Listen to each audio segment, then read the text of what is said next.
Good morning, good afternoon, and good evening, everyone. Thank you very much for joining our webinar on strengthening a multidisciplinary approach through the patient-public involvement and leveraging digital solutions, health solutions, to improve the quality of cancer care. So first of all, I would like to apologize that we started a few minutes delayed than the planned time. Because we need to sort out some internet glitch for all of the speakers, and I would like to apologize for that. So first of all, I would like to acknowledge all of our co-hosts of this webinar, who are the Asia National Cancer Centers Alliance Network, Anchor, National Cancer Center Japan, Tata Memorial Hospitals, and Icon Group in Australia. So without the support and contribution from this co-host, this webinar would not have been successful. So I would like to explain about the main goals of these sections. So the first goal is to improve the understandings of the challenges, the enablers of the various multidisciplinary approach to cancer care, and to share the best practices of how patient-public involvement and digital health technologies can empower MDT clinical case discussions and a multidisciplinary approach to cancer care. And the third is to provide the key recommendations to address legal barriers and opportunities to strengthen multidisciplinary approach in cancer care management. And finally, it is to share the experience and strengthen the collaboration across the second cities, partners, and the experts. Then I would like to introduce to our great speakers with the audience. So we have actually two separate sessions. One is the regional sharing the topics and the experience by our regional experts, and the sharing the experience by our city experts. So for regional expert session, so the first session is on the technical justification to support strengthening multidisciplinary approach by Dr. C.S. Brahmaj, who is the director of the Tata Memorial Hospital in Mumbai, India. The second session is the role of the patient navigation in strengthening multidisciplinary approach by Lisa Brown and Margaret Field from the Icon Group in Australia, who are the Lisa Brown is our associate director of nursing and education for the Icon Group, and Margaret is the group director of nursing in the Icon Group. Then the next session is to share experience on how patient-public involvement can empower multidisciplinary approach to cancer care by Dr. Kanichi Nakamura, who is the director of the Department of International Clinical Development, National Cancer Center Hospital, Tokyo, and National Cancer Center, Japan. And the last session for the regional experts is to share the experience on how telemedicine and digital technologies can empower multidisciplinary approach to cancer care by Dr. Yawit Sen, who is the Associate Director of the National Clinical Research Center for Cancer, National Cancer Center, China. Then I would like to hand over to Dr. Rolando Camacho to introduce the speakers for the city sessions. Rolando, please. Thank you. So in this session, this last session of the webinar, we will have addressed the topic of local barriers and opportunity to strengthen multidisciplinary approach in cancer care management, in inviting participants from the cities. Next one. Sorry. We have 4 speakers from different cities. The first one will be Rajit Pritam. She's a patient advocate, very well known in the region and particularly in Malaysia. But worldwide, I will say, she's a consultant for Breast Cancer Welfare Association in Malaysia. And Rat Beuta, she's the head of the National Cancer Center, Calmet Hospital in Phnom Penh, Cambodia. These 2 cities are City Cancer Challenge cities, and they will bring the experience of how they have facing the situation of implementing a multidisciplinary approach in their cities. Other cities who are I would say, looking for being city council challenge cities, and in the last phase of that selection process, are Kochi in India and Bandung in Indonesia. So we will have Moni Abran Kuriakos, medical director of Carlos Health Center in Kochi, India, and Indra Wihaja, consultant hematology and medical oncologist in the University of Bandung, Indonesia. Thank you, Rolando, for introducing our great speaker from the cities. Then I would like to invite Dr. Alfredo Polo, who is the director of the Technical Cooperation and Capacity Development of the City Council Challenge, to deliver the opening remark. Alfredo, please.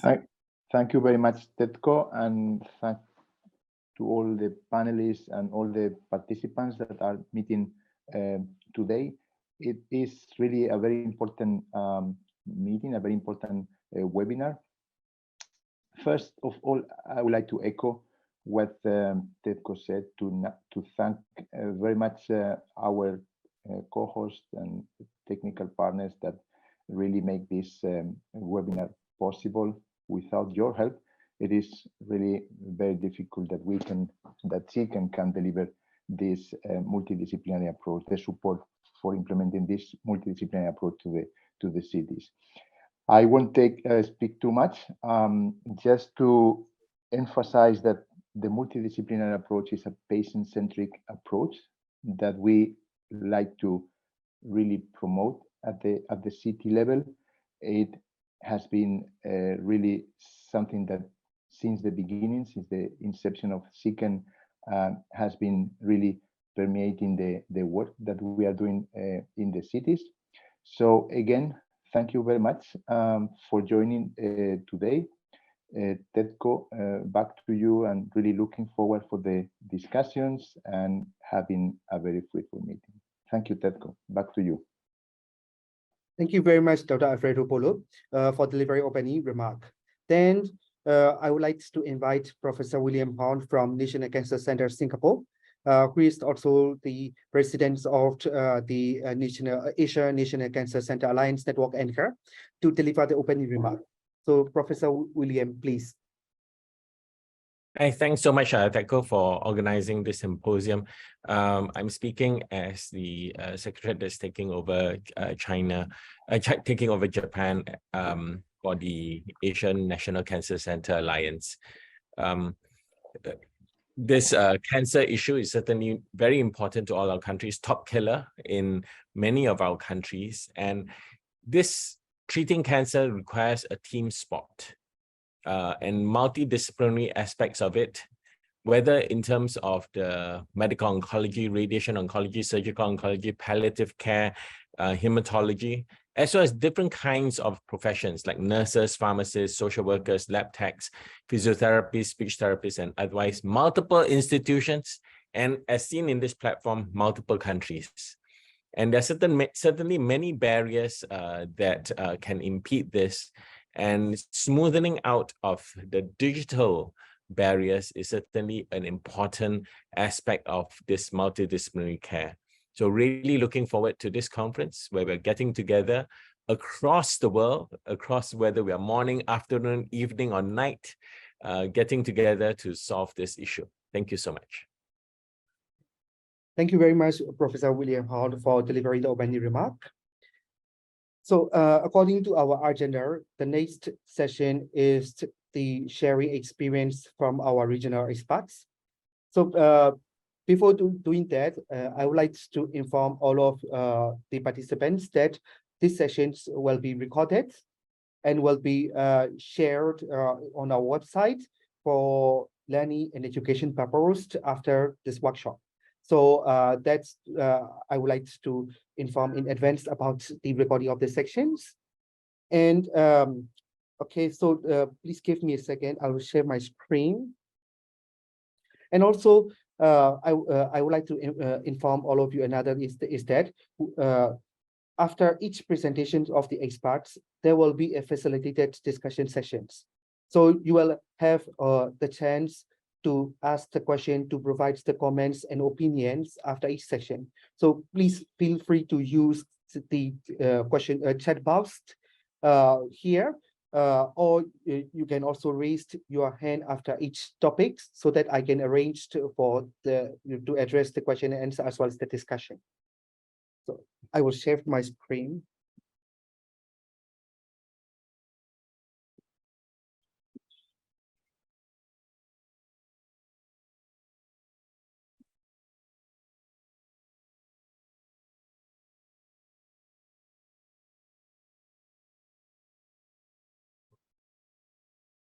So the next session is the technical justification for strengthening multidisciplinary approach to cancer care by Dr. Pramesh. May I invite Dr. Pramesh to deliver your section, please?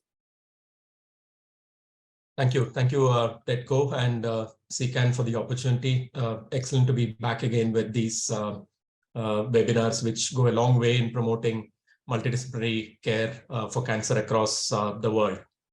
So over the next 10 minutes, I will be describing why we need multidisciplinary care, and I'm probably preaching to the converted here, but nevertheless, it's important to realize that when we speak of multidisciplinary care, it means different things to different people. And therefore, I'll emphasize the need and justification for multidisciplinary care. And I'll end with a few examples from the Tata Memorial and the National Cancer Grid on how digital technology can be used for this purpose. So when it comes to why do we need multidisciplinary teams, I'll go back to this fairly dated paper, which looked at evaluating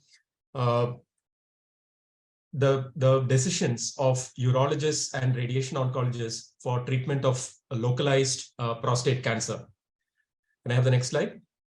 So what was done as part of the study was a hypothetical clinical situation was shared. And this was a patient with prostate cancer, a 65-year-old in otherwise good health with no extra prostatic spread. And urologists and radiation oncologists were asked what the primary treatment was that they would recommend. And it was a fairly large study, next, involving over 500 urologists and a similar number of radiation oncologists. And in the graph next, you'll see the responses for this clinical situation. And the ones in black are the ones which the urologist recommended, and the ones in light gray are the ones where the radiation oncologist recommended. And when you might see that, at least in the earlier phases where the Gleason score was 8 and 7, where there was some degree of homogeneity between the responses between the urologists and the radiation oncologists. Next, when you come to some of the other Gleason scores, especially when it comes to 7, 6 and lower, you find that there's substantial discordance between the opinions offered by radiation oncologists and urologists. So for example, with a Gleason score of 7, 95% of the radiation oncologists would recommend radiotherapy, whereas upwards of 70% would recommend, of the urologists would recommend surgery. So it basically went on to say, and this was done in North America, which is a high-income country. And given the fact that as clinicians, we are biased, it seems very clear that if we allow an individual clinician to make a decision, there is a lot of discrepancy in the way we would manage these patients. And while this session is not long enough for us to debate the equivalence of these two forms of treatment, nevertheless, patients get confused when such divergent opinions are offered. And there is a higher chance that a non-evidence-based opinion is offered. Next. So we understand that multidisciplinary care is currently considered a hallmark of high-quality cancer management, and most cancer centers would work towards a multidisciplinary care. But when we speak of multidisciplinary care, it's a combination or in individual nature, either a multidisciplinary consultation and clinic, which is what many of us do, morbidity and mortality conferences, where many disciplines get together to look at audits and peri-treatment complications to see how we could improve.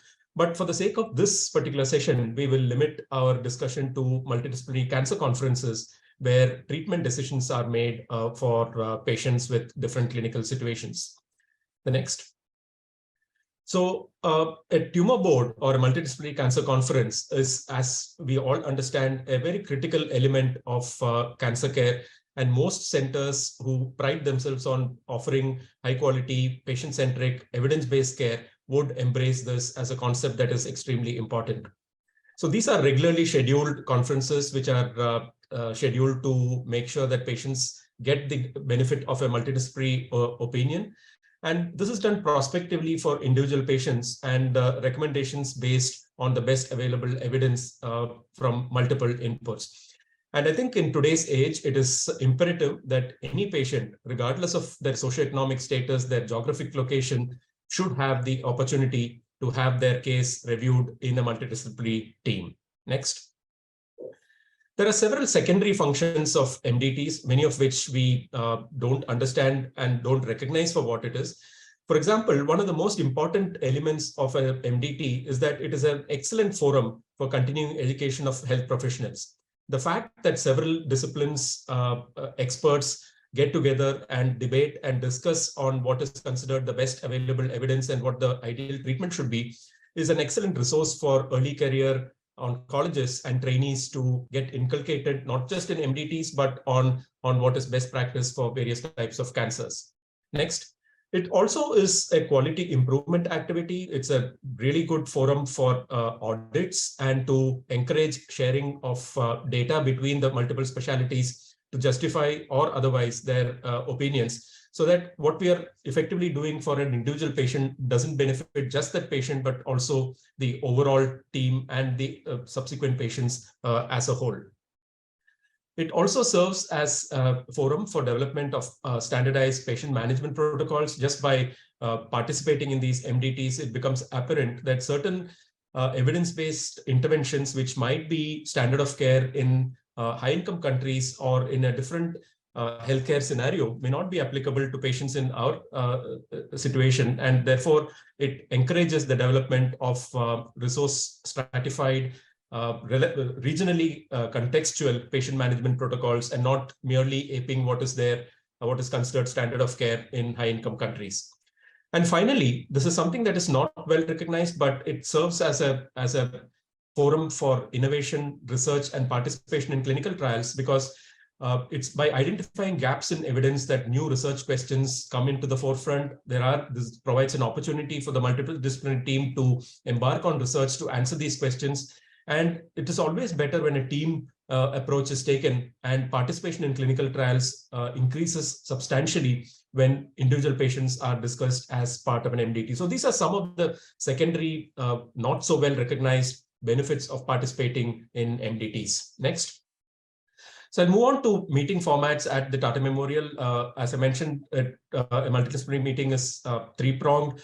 One could just be clinical multidisciplinary cancer care meetings, much of what we discussed over the last couple of slides. And we typically hold this a minimum of twice or a maximum of 4 times a week, depending on what disease site it is. So for common cancers like breast cancer and lung cancer, it is held more frequently. Whereas for less frequent cancers like neurological malignancies, it is held less frequently.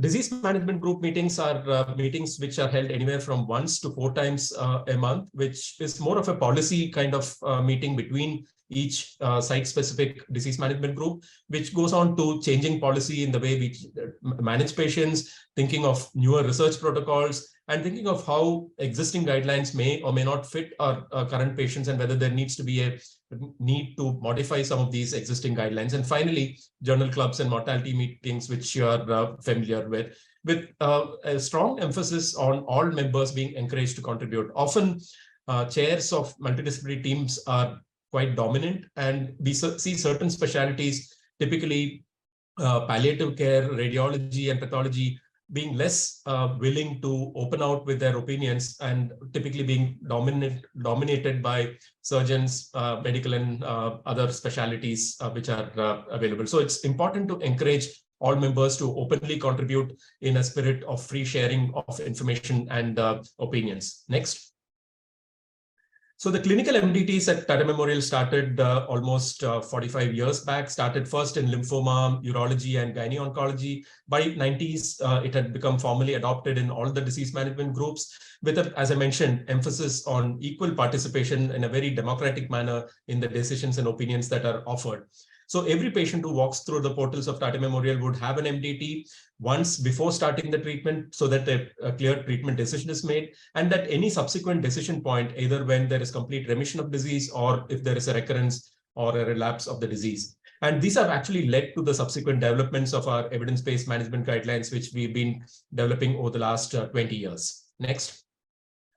So the constitution of a MDT at Tata Memorial would include all of these specialists: surgical, medical, radiation, and palliative care specialists, radiologists, at times a molecular imaging radiologist, pathologist, and as might be relevant, for example, for thoracic, you would have a pulmonary physician, and for gastrointestinal cancers, a GI physician, and a physiotherapist and nurse being part of this. But having said that, the minimum requirement next would be for at least these specialists to be available, and the other experts to be available on an as per need basis. But ideally, as institutions go through developing their multidisciplinary teams, they should include all the specialists mentioned in the previous slide. Next. So the benefits of an MDT are many. You get the opportunity to get real-time opinions from different specialists rather than in a sequential manner. So there's an opportunity to discuss and debate. Next. All aspects of diagnosis, staging, and comorbidities are considered in one aspect, a complete 360-degree before deciding the management plan. It is more likely to be evidence-based, given that many specialists are working on it. And finally, as a consequence of all of this, it makes the decision and the entire exercise entirely patient-centric, just as Alfredo meant the MDT to be. This is a typical MDT at the Tata Memorial. You see a combination of surgeons, radiation oncologists, medical oncologists, palliative care physicians, pathologists, radiologists, supportive care nurses, trainees, all of them participating in it. And as I mentioned, this is an excellent learning opportunity for trainees as well. Next. During the COVID pandemic, we had to adapt both for the safety of patients as well as healthcare workers. And in-person MDTs at times needed to be restricted to complex clinical situations, and we switched partly to a virtual mode. But we also realized the benefits of virtual mode participation, because it enabled more specialists to participate in an individual MDT. And this clearly demonstrated the strengths of a team, even during difficult situations like a pandemic. We have scaled up MDTs beyond Tata Memorial in collaboration with ASCO. We hold the multidisciplinary cancer conference, which disseminates the benefits of an MDT. And next, disseminates the benefits of an MDT across several centers, and many centers have now become part of these MDTs. Next. We realized as part of the cancer network that individual centers may not lack the bandwidth to have site-specific tumor boards. So we created virtual tumor boards, and this happened much before COVID struck us. We've been doing this for over 7 years now. Over 900 virtual tumor boards have been presented so far. And as I mentioned earlier, this has become an excellent resource for continuing medical education. So in summary, next please. Multidisciplinary team approach is critical in cancer care. It clearly improves patient outcomes. We should make it adaptable and flexible.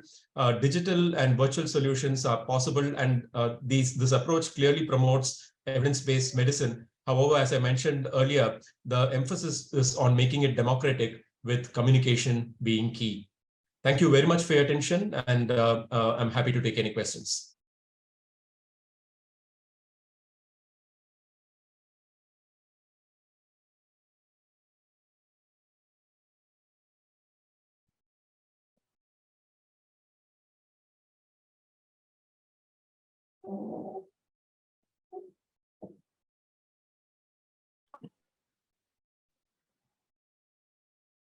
May I ask a quick question?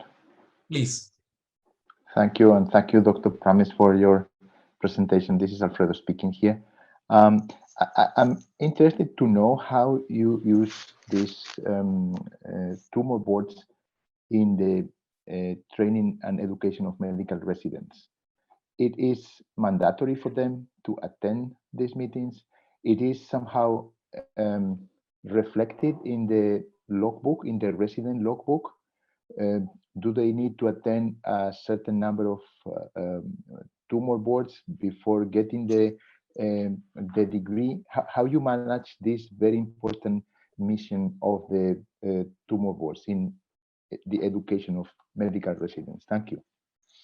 Thank you, Alfredo. That's a great question. So fortunately at Tata Memorial, we have not had to make this mandatory because this has been the way it has always been practiced right from the time of its inception, that trainees are an integral part of the MDT. So in fact, what happens during an MDT is that the clinical situation, including the clinical features, the radiology and the pathology, is actually presented by the trainees to the consultants, and that has become a practice right through its inception. So we have never faced the need to enforce it or make it part of their logbook. It has just happened organically, and I would encourage all centers to do this as part of this, because to me, much more than an individual patient, which is certainly an individual patient getting benefited is important, but the hidden benefit of continuing medical education is something that is extremely important.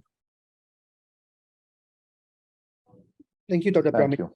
Yeah, we have some questions in this question box. So the first question is from Dr. Deepak Bayani from Mobile India. So his question is it possible integrative supplements can help in breast cancer to reduce side effect of chemotherapy? And is there any clinical trial going on breast cancer having ER positive, PR negative, and HER2 non-amplified spread to liver? So I must start by saying I'm not a breast cancer expert. I'm a thoracic surgical oncologist and an expert in lung and esophageal cancer. But having said that, I have looked at integrative approaches to cancer care in a multitude of settings.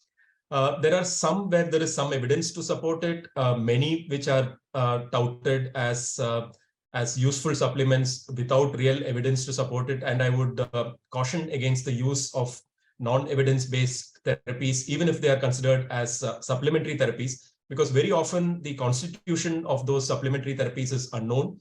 There is a possibility of interaction with the modern medical treatment that we are giving, and unless there is strong evidence by way of randomized trials to support it, personally, I would discourage using these forms of treatment.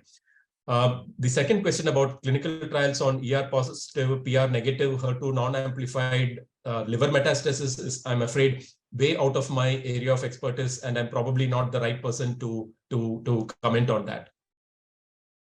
Thank you, Dr. Pramit. You have a second question from Florence from Tamil Nadu, India. Then the question is, could you please explain how to organize palliative care for cancer patients? So I think this is something that I feel very strongly about. Palliative care is a very underemphasized specialty in multidisciplinary care of cancer in many countries. And this is more so in low middle income countries. And I find this especially ironical because the proportion of patients with advanced disease is so much higher in low middle income countries. And I think it's very unfortunate that we don't have a strong support of a palliative care physician in every multidisciplinary team meeting. Having said that, the National Cancer Grid in India has, right from its inception 11 years back, promoted the integration of palliative care as a fundamental element of multidisciplinary care in patients with cancer.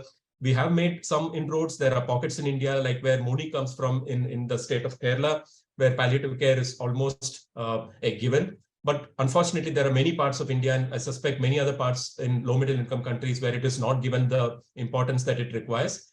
And I would earnestly urge and encourage the leadership of cancer centers, policymakers, to ensure that just as we think surgeons, medical and radiation oncologists are an important part of cancer care, palliative care physicians are as important, if not more important, than these experts. And integrating them into the multidisciplinary care approach is extremely important. We now have strong data to support that the integration of early palliative care not just improves quality of life.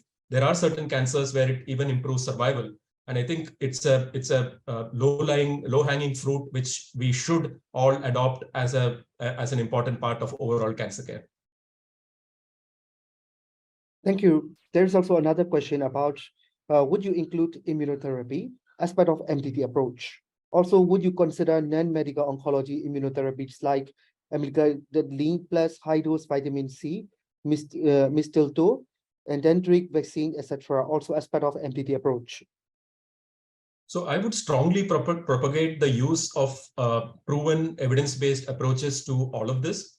Some of the new immunological interventions have been shown to have spectacular results, even in a very advanced setting, and I would strongly suggest that these are approaches that we need to embrace.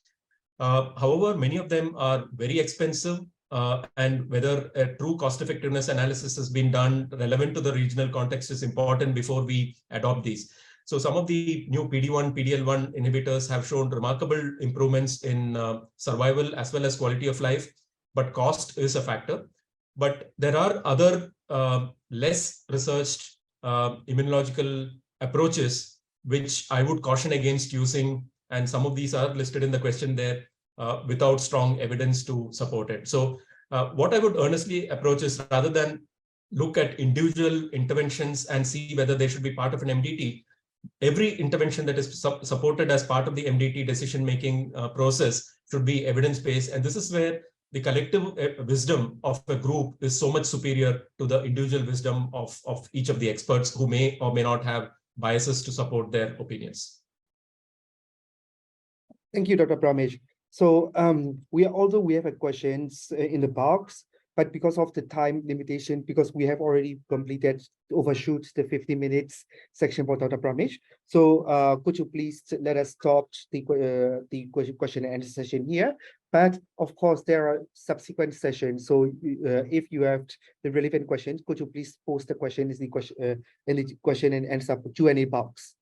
So thank you very much, Dr. Pramesh, for all of your answer as well as the great presentations.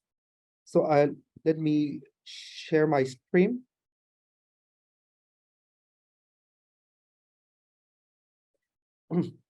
So the next session is the role of patient navigation in strengthening multidisciplinary approach by Lisa Brown and Margaret Hood. So may I invite Lisa and Maggie to take over the sections. How do I do that? There we are. Can you hear us, Ted? Yes. Yes. Very well, Maggie.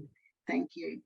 Okay, so we're going to talk about the role of the patient navigation in strengthening multidisciplinary approach.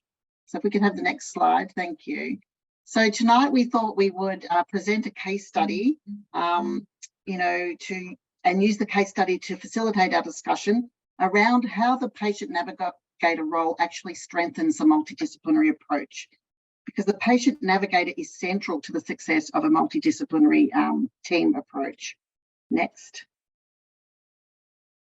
So Lisa, if you want to present the case study. Hi, everybody. So tonight, as Margie said, we're going to be using Winnie throughout our session, just to help us understand the crucial role that patient navigators play in the cancer journey. So we want you to meet Mrs. Winnie Yang. She's female. She's 33 years of age. She's married and she has 2 children. She has a 6-year-old boy, Bao, and she has a 5-month-old baby boy who she's actually breastfeeding when she's diagnosed. And she works weekends at the family restaurant. Thanks, Ted. So Winnie's diagnosis, she has an invasive lobular carcinoma of her left breast, which is ER positive, PR positive, and HER2 negative. Thanks, Ted. So her treatment plan, which we hope was discussed at a multidisciplinary team meeting, was that she would have breast conservation surgery, which would involve a lumpectomy. She would have chemotherapy, radiation therapy, and hormone therapy in order to actually have the best treatment response for her particular type of breast cancer. Next slide. So obviously we all know that a diagnosis of cancer is a very difficult experience and the patients feel a variety of emotions. I've only listed a few here, things such as shock, disbelief, anxiety, fear, anger, and distress. But one of the most common things that I've heard throughout my cancer nursing experience is that the patient actually feels that they've lost control because they're not able to make, you know, they feel that they've lost their decision-making process. You know, there's this cancer that they've got, what are they going to do about it? And so that's one of the biggest things for them. And there's an uncertainty about the road ahead, what it means, particularly for someone like Winnie that is young, has a family, has responsibilities. Thanks, Ted.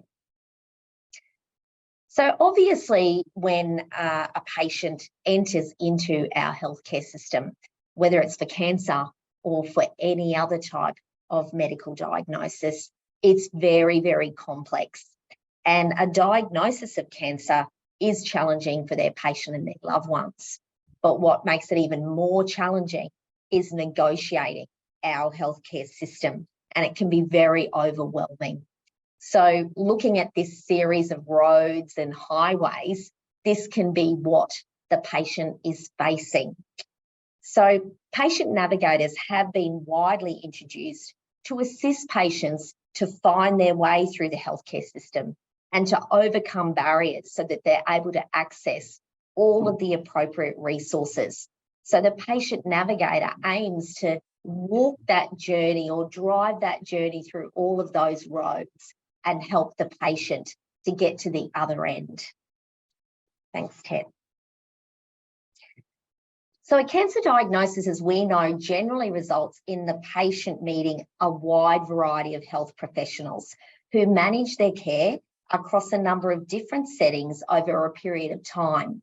Now, this can result in multiple appointments with different people on different days, and then the patient has to go to different areas and make numerous trips to see all of those healthcare staff. Thanks, Ted. So where the cancer journey begins, as Professor Huang and Dr. Pramesh said, is a multidisciplinary team. This is the gold standard of treatment. And what that team looks like might look very different at your site. Obviously, it depends on the services that you provide and the access to specialists. So the most important thing is that the patient and the carer is at the centre of that MDT, and all of the decisions always have them in the back of their mind. So as you can see, as per the previous speakers, we have surgeons, medical oncologists, radiation oncologists, the oncology nurse, allied health professionals such as physiotherapists, speech pathologists, social workers, the medical imaging department, the pathology department. We then have our pharmacist, palliative care specialists, the patient navigator, and then the primary care provider, which could be a local doctor for those particular patients. Now, obviously, when we talk about a multidisciplinary team, they provide an integrated approach where the participants consider all of the relevant aspects related to the patient and their diagnosis. So it's a holistic approach where that team gets together and makes a decision and for the best options for that patient. Thanks, Ted.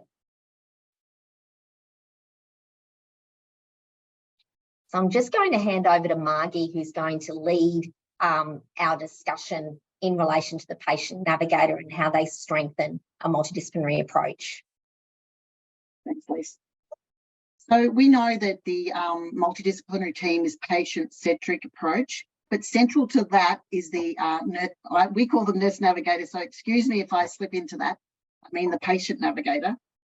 They're central to the success of the team because they're the advocate for the patient. They represent the patient in amongst all of those disciplines, sitting around a table, you know, talking about their future and their treatment trajectory. So the navigator is central, in my opinion, to that multidisciplinary team. So if we think about that and talk about what are the key aspects of that patient navigator role in strengthening the multidisciplinary care, So Lisa and I will talk about those, what we see the key aspects are, but we're very happy for people to chime in with their input as well.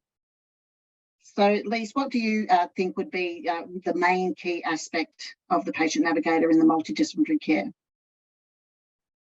So obviously, there's lots of different aspects to the role, but I think probably the key part of being a patient navigator is a patient advocate. So for the patient navigator, you are their ears and their eyes and their voice. So that is the primary thing for me that should be central to a patient navigator and their role. Yep. So through effective and timely communication with all of the healthcare professionals, the navigator makes it smoother for the patient to get through that journey. Oh, if we just go back, sorry. They support the patient as they meet all of those healthcare professionals. They help them navigate the appointments, the schedules, and coordinate all of their multiple appointments. They can seek out the patient information for the patient and making sure that it's culturally appropriate or meets their education level, their language considerations. And they listen to the patient's questions and concerns and bring that back to the multidisciplinary team. We have to be careful that our multidisciplinary teams aren't just medically focused. It has to be holistic. It has to include the whole patient, their family, their situation. The doctors make those decisions about or recommendations about best treatment, but the patient navigator, keeps in mind that it is around a patient, and we need to consider all of those other aspects of the patient and their family. So, Lise, what else would you say? So I think one of the key aspects also is that initially when you first meet a patient that might come into the patient navigator program is that you're assessing their needs.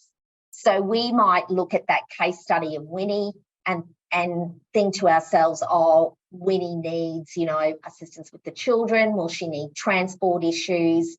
Those sorts of things. But one of the biggest things for Winnie might be that she's breastfeeding the baby, and how is she going to wean that baby? So I think from the point of view of, sorry, Ted, can you go back? I think from the point of view of Winnie or any other types of patients that the patient navigator may see, it's actually that individual assessment to look at their holistic needs. So we're going to be looking after their medical condition with regards to the treatments that have been chosen by the multidisciplinary team. But as Margie said, we really need to look at what are the social concerns? Are there any psychological aspects? Is there any spiritual distress with regards to this particular patient? And as we can see in this particular task list or our infographic here, is that information is culturally and linguistically appropriate, because for many of our patients, no matter where we work, not everybody has a high level of health literacy.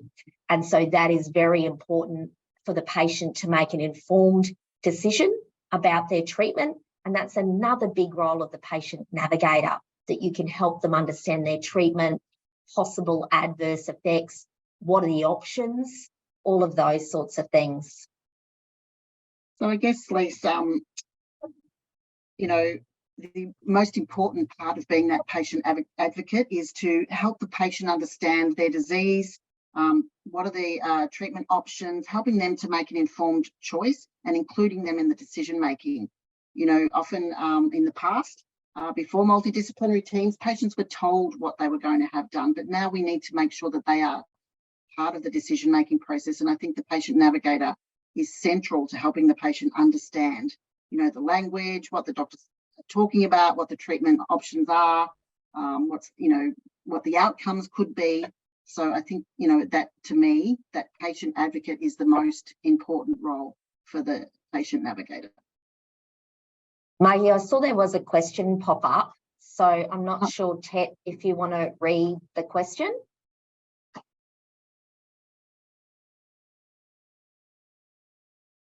Shall we finish and then they can ask a question? Yeah, I thought it might have been relevant to this section. Sorry. We We might finish and then if there's any questions, we can answer them then. So we're just going to go back to Winnie and address a couple of her concerns using the patient navigator.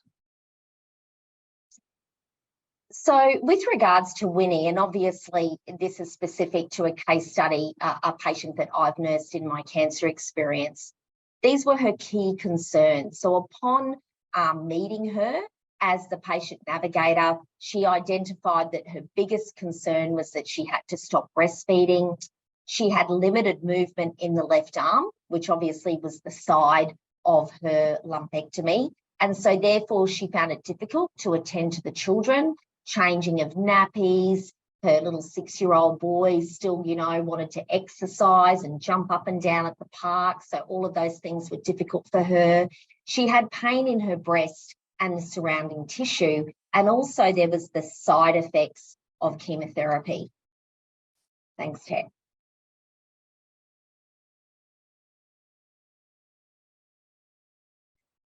So looking at the patient navigator role is how we might help the navigator, how we might help Winnie with her concerns.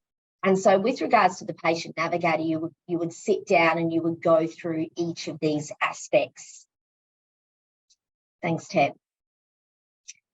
So stopping breastfeeding. So in collaboration, obviously, with the treating doctor, was to arrange for Winnie to see a midwife or a paediatric nurse specialist that was age appropriate to assist with information and resources. So we may have access to these types of services in our establishment, but if there isn't access to these, then it's the patient navigator's job to reach out through their own colleagues within their own hospital or healthcare facility or externally to try and get this information for Winnie, because giving up breastfeeding is not only the physical aspects around this for Winnie, where she suddenly has to wean the baby off, she has to start the baby on formula, but it's that psychological aspect of not having the connection to the baby and feeling like it's something else that she's lost control of. So, you know, that was a really big important thing for her that a patient navigator is able to assist with. With regards to the limited movement in her arm, then the most important thing is that Winnie's doctor is aware of this. We know sometimes the patients might not tell the doctor that they're going through pain or something's happening because they sense, oh, the doctor's very, very busy and he or she needs to talk to me about my treatment. So we need to make sure that Winnie's treating. Yes? Sorry, Lisa, we're just going to have to move to Q&A soon. We're over 10 minutes. Great. That the treating officer is aware of that. We need to refer to the relevant specialist, such as a physio, and if that's not available, reach out for resources. With regards to pain, obviously collaborating with the treating medical officer again. She doesn't want to be drowsy, so we need to look at non-pharmacological ways of reducing her pain. And then side effects, making sure that Winnie has all of the information verbally, in writing, answer all of her questions and ensure she has a 24/7 contact information. Thanks, Margie. Thanks, Lisa. So just to wrap that up, the patient navigator facilitates and coordinates all the activities amongst the members of the MDT. They strengthen the MDT by using the holistic approach and bring together the ideas of all of the team and the patient's perspective by being their advocate. They are, as Lisa said at the beginning, they are the ears, eyes, voice of the patient and in the multidisciplinary team. So thank you. Thanks, Lisa. Thank you, Lisa and Maggie, for very interesting case presentations and very interesting facilitated discussion. So we have 2 questions so far for you. So the first question is from India, Mumbai, India. So the question is, as a patient advocate, what we have to be alert about? As a patient advocate, what do we have to be alert about? Yes. Okay. I suppose primarily the patient's needs. So it's making sure that you make contact or a connection with that patient, whether it's in person, by phone, email, to establish what the patient wants. Don't just consider what you think the patient needs because you've been a nurse for 10, 20, 30 years. Ask the patient what they want, and then that will alert you to their biggest need. Yeah, and that can include, you know, the physical, the psychosocial, financial, spiritual, all of those aspects of care that the patient might need have some need in. Thank you. So there is also second questions from also one of the doctor from Mumbai, India. So the question is, what about including patient awareness to prevent many cancers? Self-exam regularly is a good tool. Sorry, what was that last bit? Sorry, Ted. But the last is like a comment. Self-exam regularly is a good tool. So, but the Yes, question is, absolutely. yeah, what about Yes. including patient awareness to prevent many Yes. cancers? Yeah, Yes, and I think thank that you. is, Sorry, Lise. sorry, Margie, you go. I was just going to say, you know, we see part of that role as the of the patient navigator as preventative as well. Like early, you know, there'd be community awareness, community connections, education, information. We did some training in Kigali last year, Lisa and I, and you know that was part of it. It's not just the patients about to have treatment; it's the community you're living in and working in, and bringing patient awareness to screening, prevention, you know, risks like smoking, etc. Lisa, did you have anything to add to that? No, that's exactly what I was going to say. Thanks, Margie. We think alike. So we have the last questions from Malaysia. So thank you for your presentation discussion. Would you please highlight some bracket features of sustainable model of PNP for low resource settings or lower and middle income countries? So this is the questions. Lisa, did you? Sorry, Chet, was it resources or policies and procedures? Is that what it was? Sorry. Yeah. Would you please highlight some sustainable models of PNP for low resource settings or low and middle income country? PNP. So, PNP is Patient Navigation Program. Right. Oh, Okay. sorry. yes. Thank you. We're so nurse navigator program orientated. Yes, thank you for that. So part of our work, as Margie mentioned, was that we have been working with CCAN on implementing patient navigator programs to ensure that they are sustainable. So we did do a pilot in Kigali with 5 amazing nurses. And so that program included a guide on how to implement a patient navigation program in the types of countries and cities that you're talking about. And then it also included a 10-week program where we learned a lot from the nurse navigators as to how that may be implemented. So I'm sure that information, Ted, is available to all of the participants on this session this evening. Yes, Lisa, I think we can share this guide on how to this section.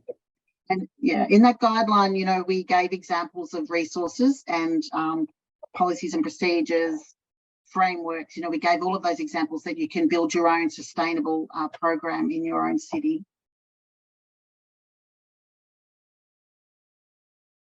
Thank you, Lisa and Maggie. So this is the last questions. So I think our colleague can share the link to this guide on how to from our website with all the participants in the chat box. So that's we are very happy to share it. So thank you very much for all of you, you know, and addressing all the questions from the audience. So it's thank you for the opportunity, Tat. We appreciate it. Thank you, Maggie. So this is to the next session.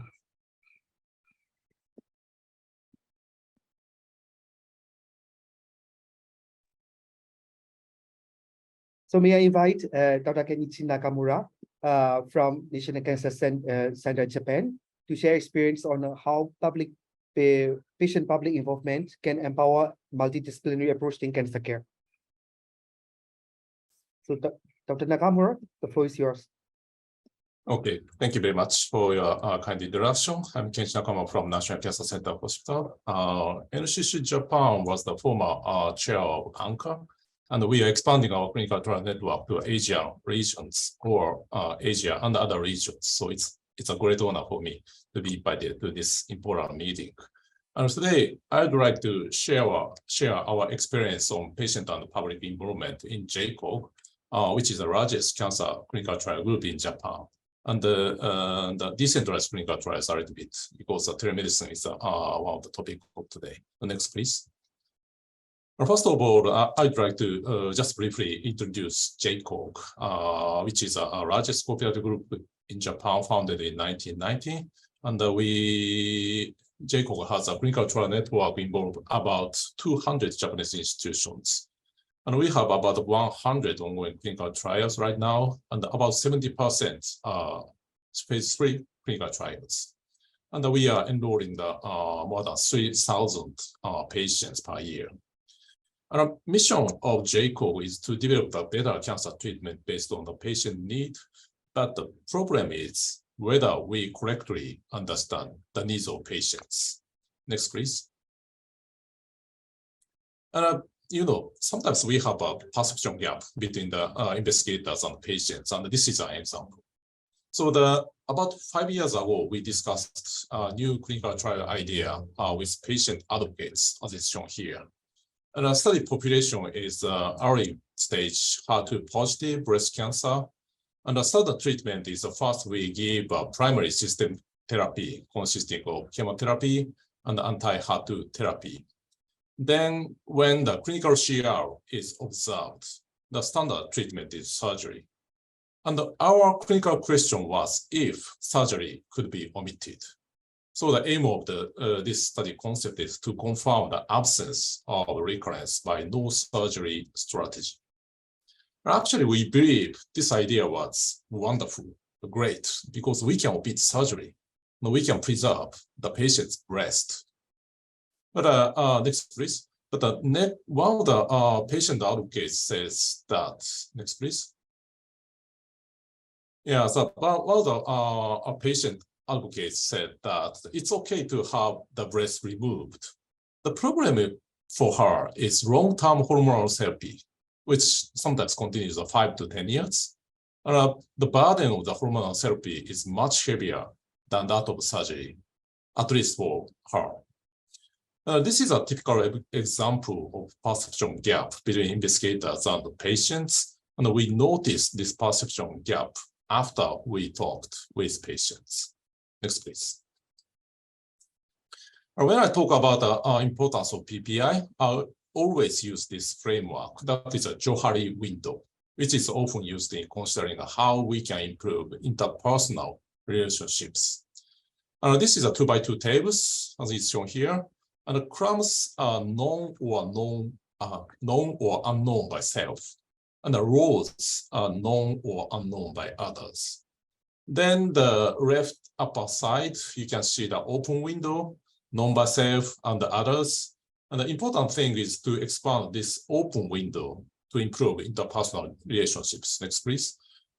And if we recognize a blind window, upper right window, unknown by self, but known by others, so we could understand the strengths one didn't realize. And if we could recognize hidden window, known by self and unknown by others, then we could reduce the misunderstandings with others and we can facilitate a mutual cooperation. And if we could be aware of unknown window, we could obtain tips for further capacity building. Next, please. The same framework can be utilized in considering the importance of patient and public involvement activities. Differently is the columns are known or unknown by investigators, and the rows are known or unknown by patients. In the same way, the key point is to expand the open window for better mutual understanding. If we could clarify the blind window, we could identify the patient's needs that investigator didn't realize. Next, please. And if we could recognize a hidden window, then we could improve the patient's understanding, next please, of clinical trials and research. Could you push the button? Okay. Okay, yes. And if we could notice the unknown window, we could uncover the true needs for patients. So the patient PPI is exactly an activity to reduce the perception gap between investigators and the patients. Next, please. And through the dialogue with patients, the investigator could create the better research ideas for patients. Next, please. Now, based on this concept, JCO is positively promoting the PPI activities. We hold seminars for both beginners and experts. And we also have some disease-specific meeting where professional investigators have a discussion with a specific patient advocacy group.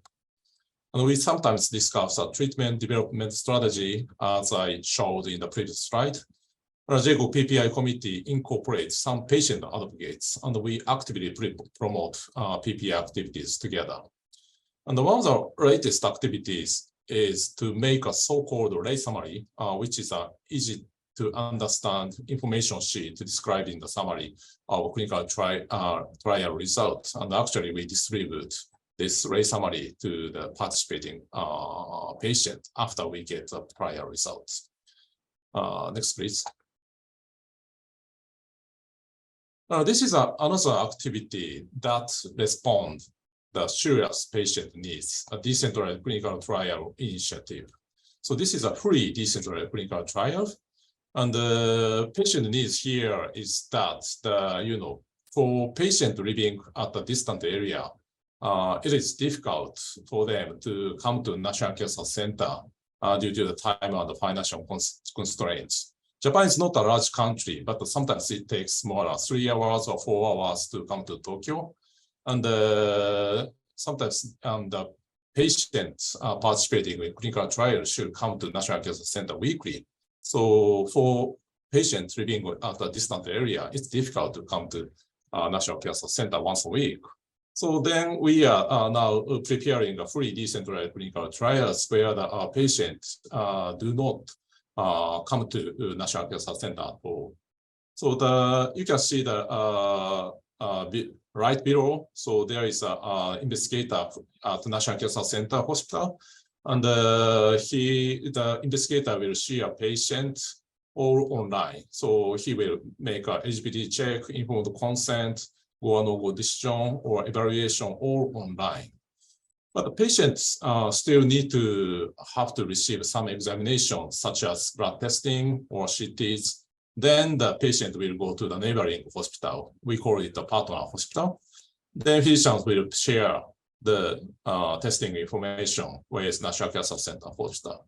And if we can implement this scheme, so patients don't need to come to Tokyo at all.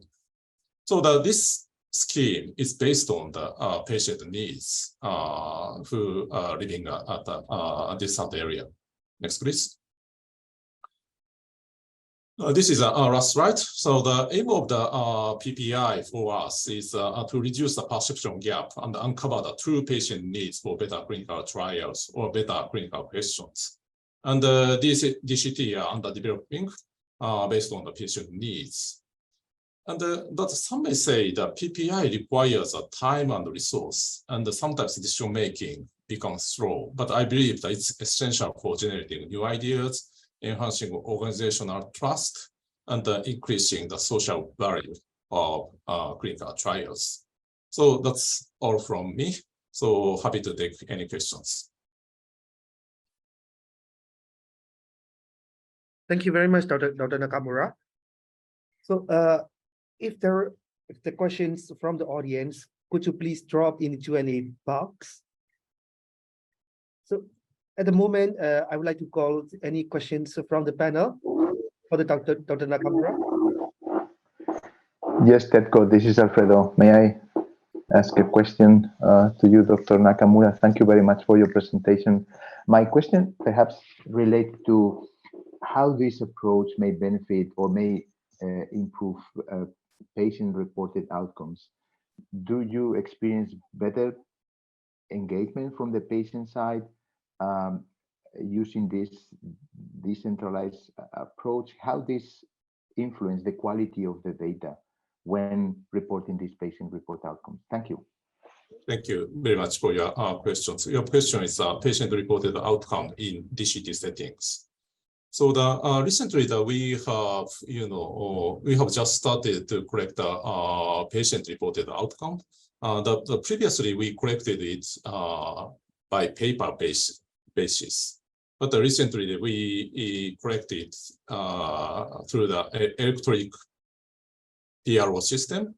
So all systems are now becoming an electronic one, so that we can collect the information day-to-day basis. And sometimes we check the compliance in a timely manner. So the compliance will get much better than the paper basis one. So the compliance for the patient-reported outcome correction is we can make it much better so that it's beneficial for clinical trialists. Thank you for your question. Thank you for the answer. Okay, is there any questions from the panel for the Dr. Nakamura?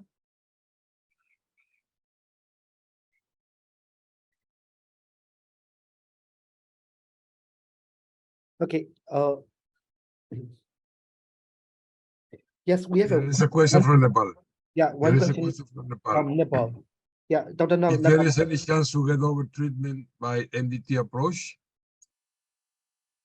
Thank you for the question. So MDT approach is, has already become the normal in Japan. So for every patient, the multidisciplinary chief get together and make a good decision, better decisions for patients. And today's my talk is about clinical trials, but to plan good clinical questions for clinical trials, and we need the multidisciplinary approaches. So before we planning the clinical trials, we collect the opinions, of course, from patient advocates, and of course the clinical trial team involving clinical research coordinators or study managers or data managers or so on. So the multidisciplinary approach is also beneficial to plan a better clinical questions, I believe.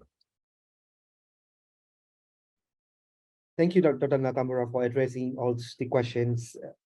So let's move. It's the time to move to the next panel member. I will share my screen.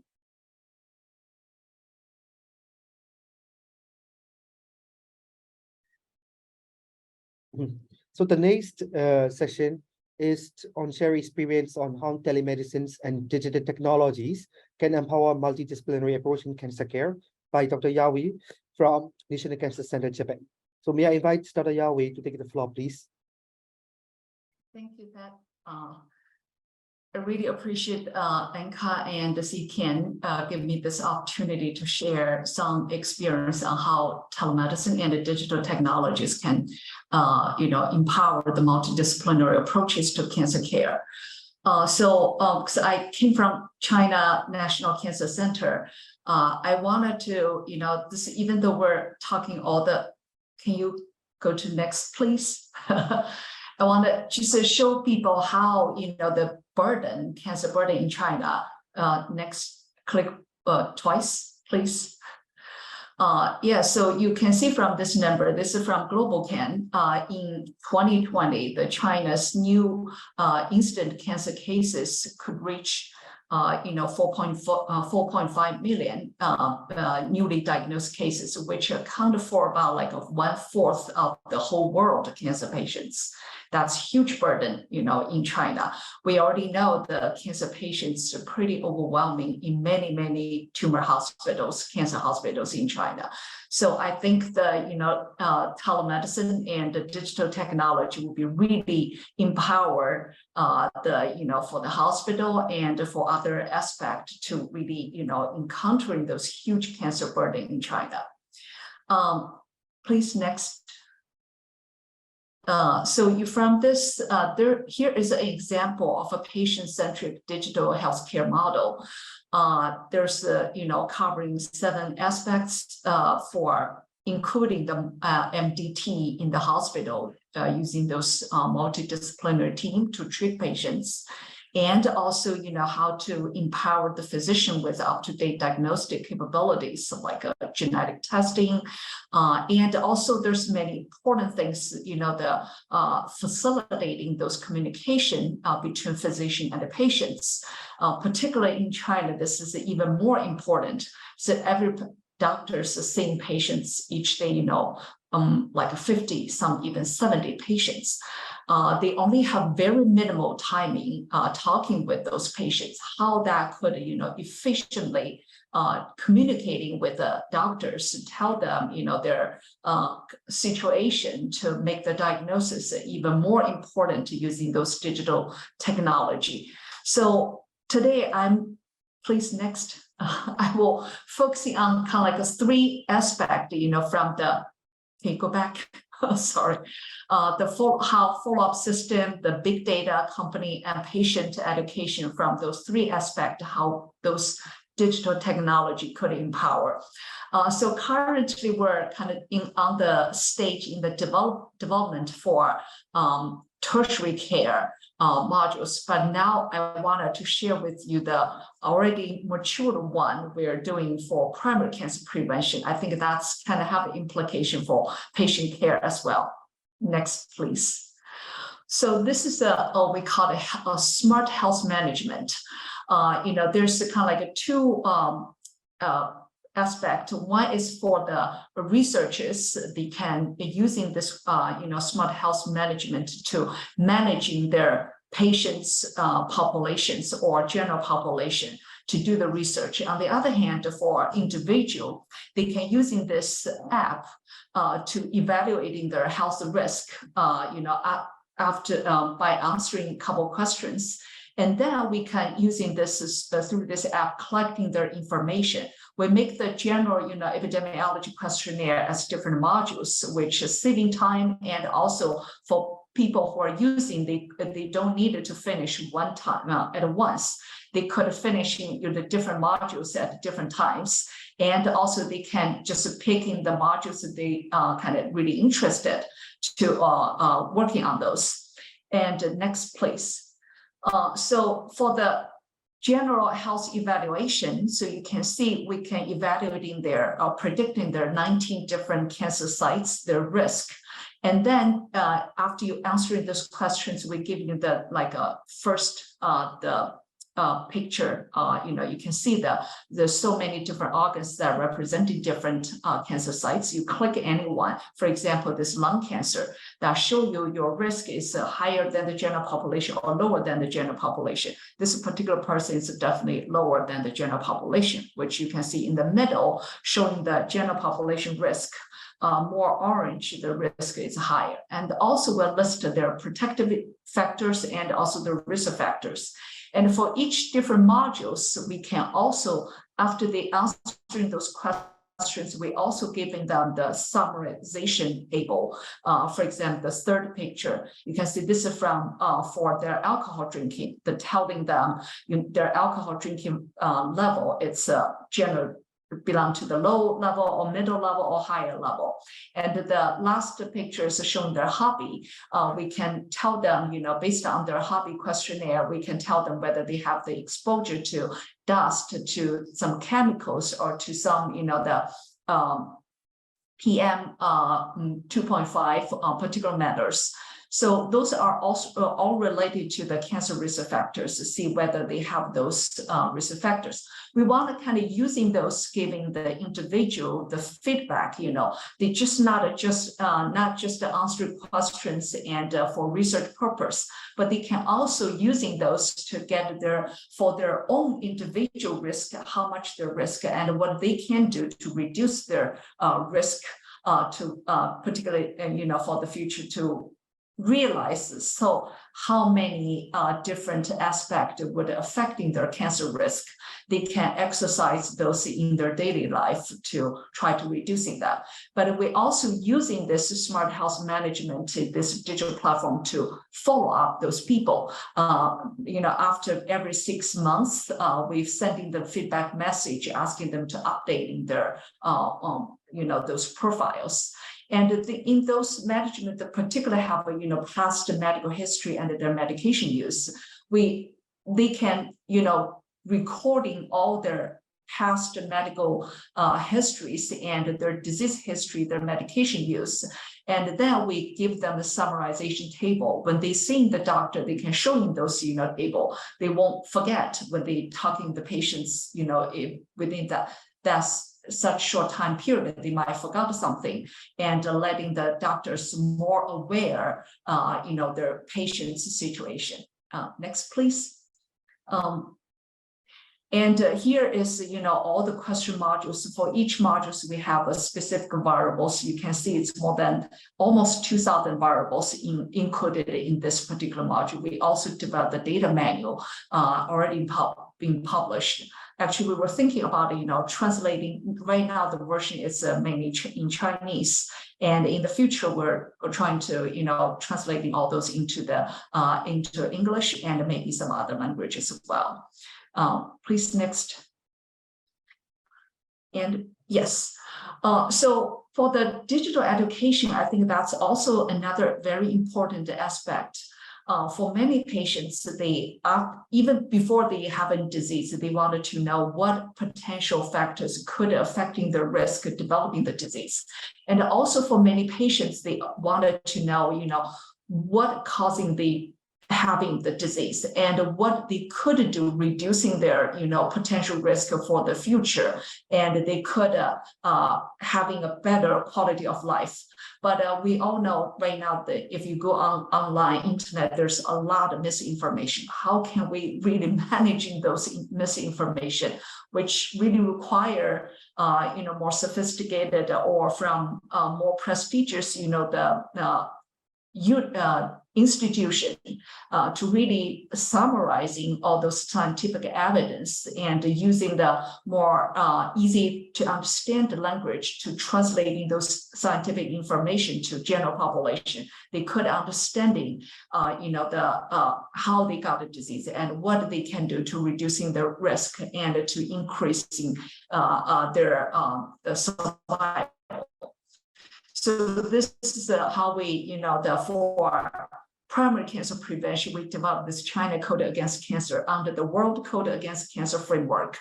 And we developed this web page, and we're using those cartoon illustration, small videos to showing people, all those 15 items, how they could follow up those, lifestyles, more healthy lifestyles to reducing the risk. This is just an example, for the people without the disease, but we're right now in the stage to developing tertiary cancer care. So that would be more tailored to patients, how they, after the hospital, how they are going to taking care of themselves for a longer, healthier life. So this is actually the webpage. We have an English version. If anyone interested, they can go online to take a look. Please, next. I think that's pretty much, that I wanted to talk about it. And some, next will be some discussion. Any questions we can, some other experience from other countries or any specific questions for this particular things that I have been shared with. Thank you.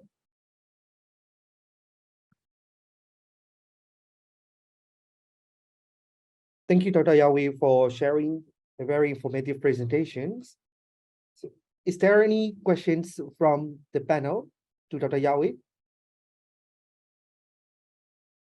May I invite the panel members to ask the questions? Yes, Dr. Alfredo. Thank you, Tedco. Rolando, you want to go first? No, go ahead. Thank you. No, perhaps, thank you, Dr. Thank, for the presentation.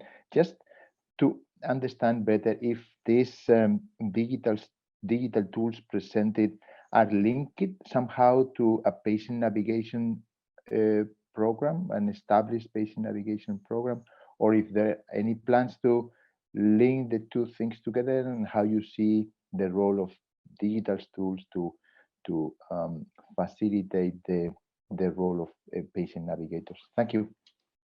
Yeah, so it's a really good question. I think that's our really the next plan. So currently we haven't really linked it to any navigator for patient care, but we kind of mainly just giving to the patients themselves. They can using getting their records for their past medication use, their medical history, disease history. They can show those to the doctor when they're seeing the doctor. So I think that's very important. Actually, before I came to the meeting, I was talking with a group in China. There's an NGO. This is mainly from the patients and their family members. They established that they call it dancing with cancer. It's a lot of which about more than 100,000 patients and their family members organize this platform. They're communicating with each other, how they can get in their supporting to each other, and also some better treatment available for them through the patient's resource. In that talk, they also talked about when they talking with the patients, they generally, when they see the doctor, they kind of carry the whole bag for their past diagnosis, their CT, photos, everything. But when they went to the doctor's office, doctors kind of overwhelmed, don't know which one they should take a look. So they don't have much time to really organizing everything. So I think there's something we could do, helping those patients to organizing their past their medication use, their diagnosis information, and to make more clear, navigated, the page, more summarized, tailored, the information showing the doctors. It's really getting more efficient, communication between the doctors and the patients. Yeah. Thank you. Thank you very much. I had the question from or comment from Rolando. Rolando, please. Yes, thank you, Dr. Yagüe. I think that as we were discussing during the preparation of this session, the main interest is to know how digital solutions can help in the management of the multidisciplinary team. Nowadays, and especially after the pandemic, has been shown that, okay, one of the barriers that we have is to have all the members of the team together. So because of time, because of a number of people, different setting, especially in low and middle income countries, it's difficult to have everybody who's needed at the same time for the same patient, which is the right of the patient. So we have to look for that. But the idea is to see how you are using that for helping the multidisciplinary team meetings. That sometimes it's not possible to have everybody together, like Dr. Prames was mentioning, that during the pandemic, it was, they were doing that 7 years before, but also during the pandemic, it was demonstrated everywhere that you cannot have everybody at the same time in the same place. So digital solution has been a very important tool for this, and then that's what I wanted to know your experience in your center, how you are managing this, if you are doing that. Mm-hmm. Thank you for the question. I think that's really important, for the multidisciplinary MDT approach for patients. Right now, it's a pretty regular approach in China. The center, in our National Cancer Center, treating the patients, they're taking this MDT approach.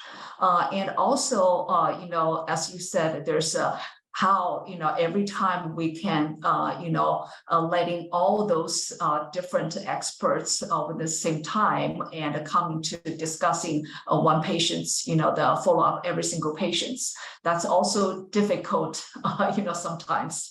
Everyone have different schedule, and managing and the surgery, it's really hard to do so. And I think this digital, technology is really helping and facilitating those process. As we said, we can using actually currently we're definitely developing those platform. One is using the telemedicine, do the remote surgery, remote diagnosis is already routinely exercised in here. But also, how we recording the patient's information for every single time, the discussion, and we could implement it into this platform. So for the doctors who cannot, participate in this particular one-time meeting, they can go back to just click on there. They have access to the patient's information. So they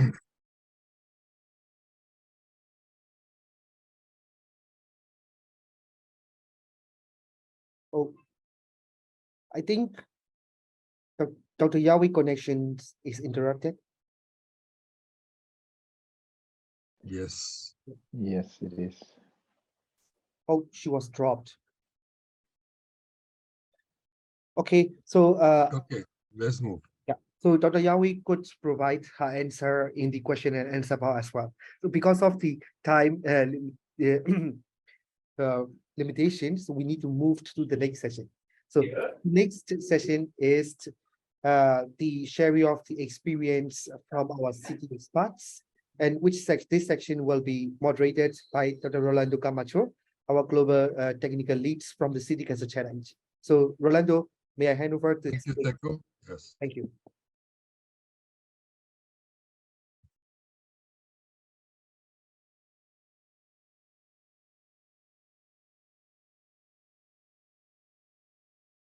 The next one, please. So, as saying in the introduction of this webinar, we have 4 speakers from 2 City Cancer Challenge cities and 2 cities who are trying to be part of the initiative. The first one is going to be Rath Botha. She's head of the National Cancer Center, Calmet Hospital in Phnom Penh, Cambodia. Please, Dr. Botha. Yes. Hello, everyone. I am Dr. Rath Botha, a medical oncologist and also head of National Cancer Center in Calmet Hospital from Cambodia. Today, I'm really happy to see all of you and to talk with all of you about the barrier and also opportunity to strengthen MDT in cancer care management in my hospital. Next, please. As we know that provide the best quality of care for cancer patients is not easy. And not only one can do it, we need to be together to take care of the patient. That's why MDT played the role important for the cancer patient to improve the quality of care. But delivering the high quality cancer care through MDT in my hospital as well as in my country, it still remains challenge. So what are the challenges in my hospital? I will talk about it in the next slide. The next slide, please. So this picture, I just want to show to all of you about the patient, the MDT for the patient. You can see that the patient is in the center. So we need the core team and also we can say non-core team, but we all are team. We need the relevant team to take care of the patient. For example, one cancer patient, we need oncologist, radiologist, surgeon, pathologist, radiotherapist, and psychologists, palliative care, nuclear medicine, all to be together to take care of one patient. And all to be together to take care of the patient we call MDT. Next, please. So what are the barriers in my country? First of all is perception and attitude toward MDT care. Some healthcare providers still think that they alone can take care of the patient. They don't need another doctor or another specialist to involve for the patient. They take care only themselves for the patient. Second one is limited resource, included the financial resource and human resource. In our country, some doctors, they work for public hospital and also private hospital. So the time is so limited for them in the hospital. So when we do the MDT, we all know that MDT will take time. So sometimes they don't have enough time to join with MDT team. And the third one is fragmented service and disparity in treatment across different institutions. In my country, even the small cabinet can also do chemotherapy, can also treat the patient, can also treat the cancer patient. So it's fragmented, it's not centralized.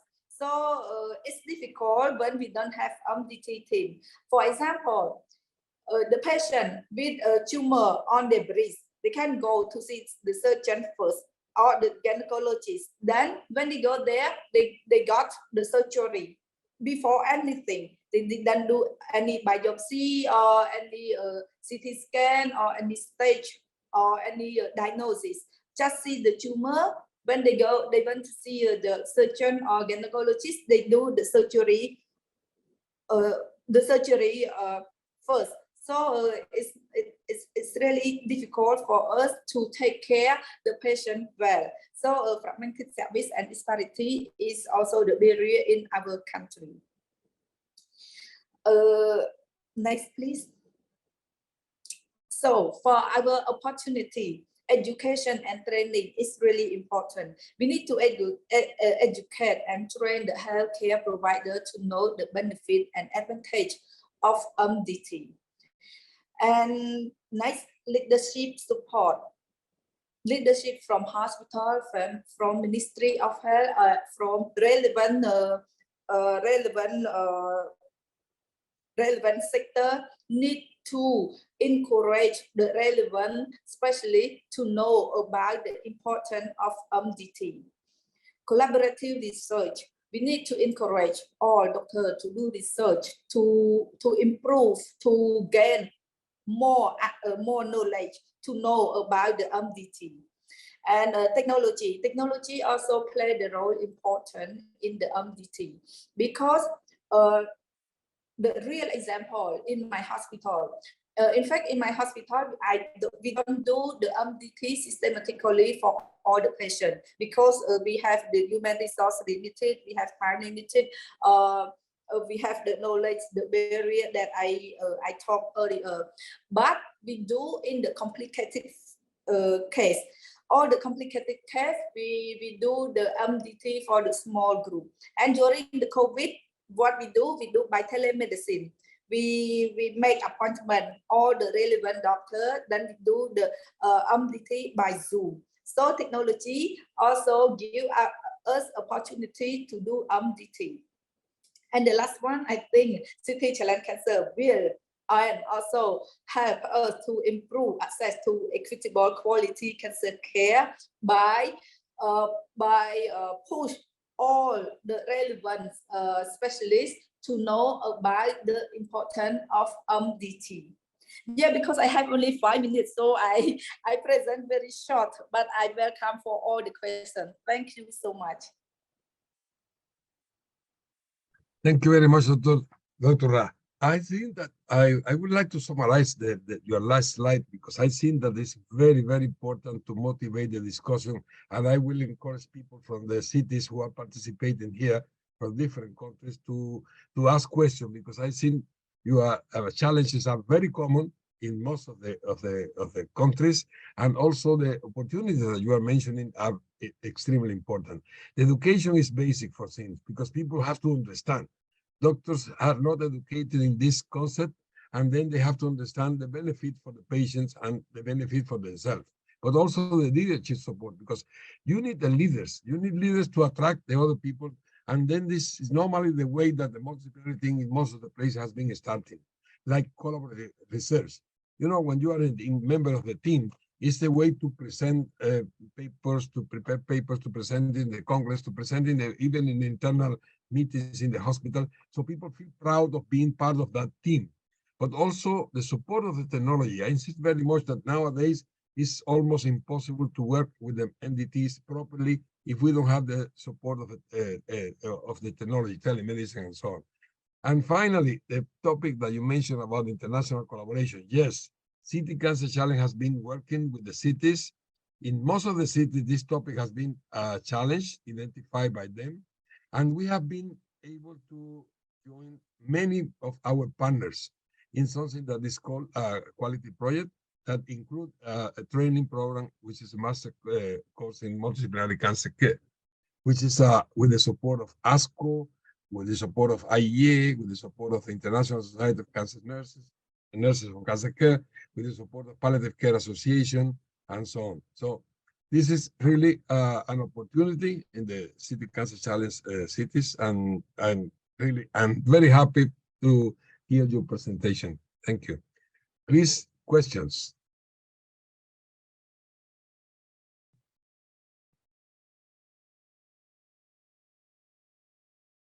Questions? No questions for Dr.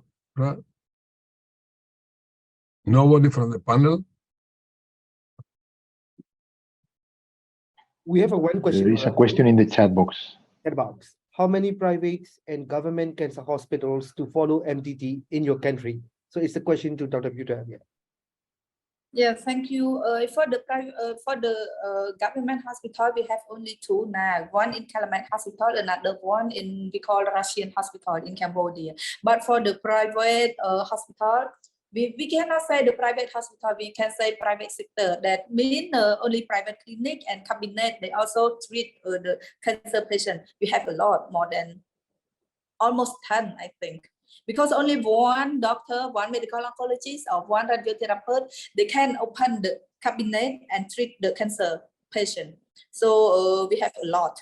It's we can say it's not a comprehensive treatment or center yet, but in our country we can do it. But for comprehensive treatment in public hospital, we have only two until now.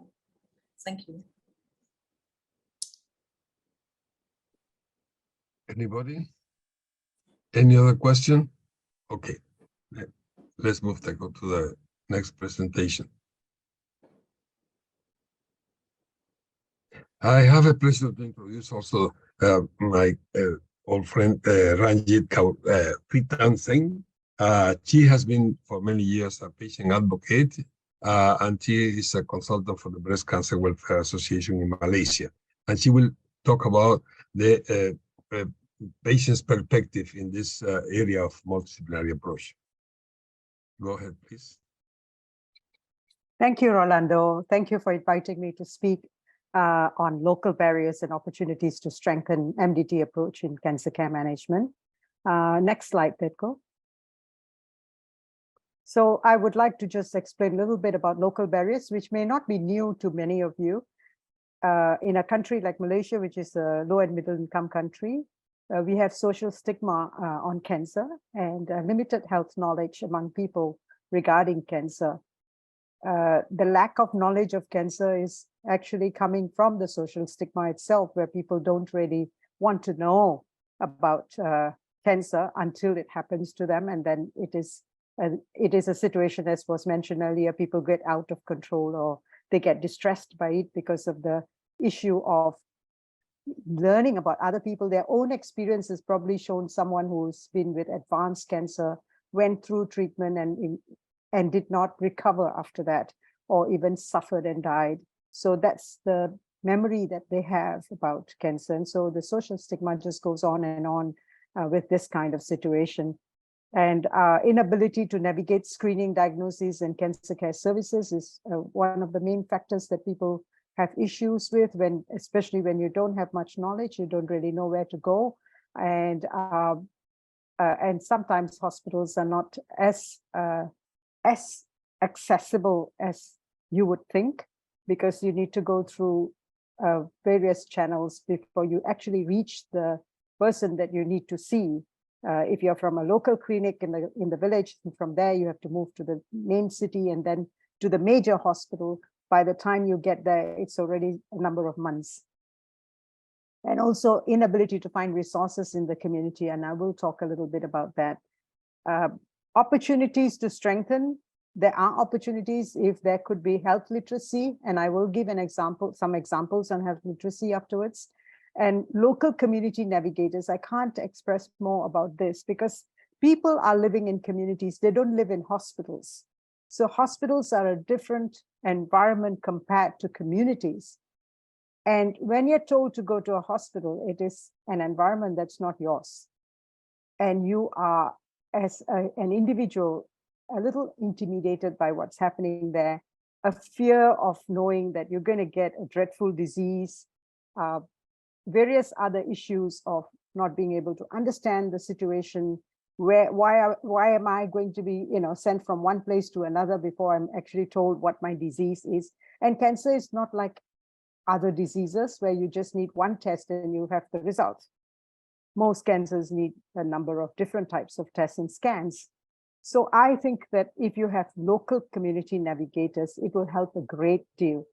What are local community navigators? If these are people in the community, and in our program of Greater Petaling City Cancer Challenge, what we did was got women together from that particular community, and we sat down and had programs with them. People talked to them, professionals explained certain things to them to make them understand. And among them, there was also one cancer survivor who actually could relate to what she went through. And then we could discuss with her. And by the way, I am myself a cancer survivor for 25 years. I had breast cancer 25 years ago. I have a Master of Science degree. When I was diagnosed, I couldn't understand anything that the doctor was telling me. All right, so that's what it's all about.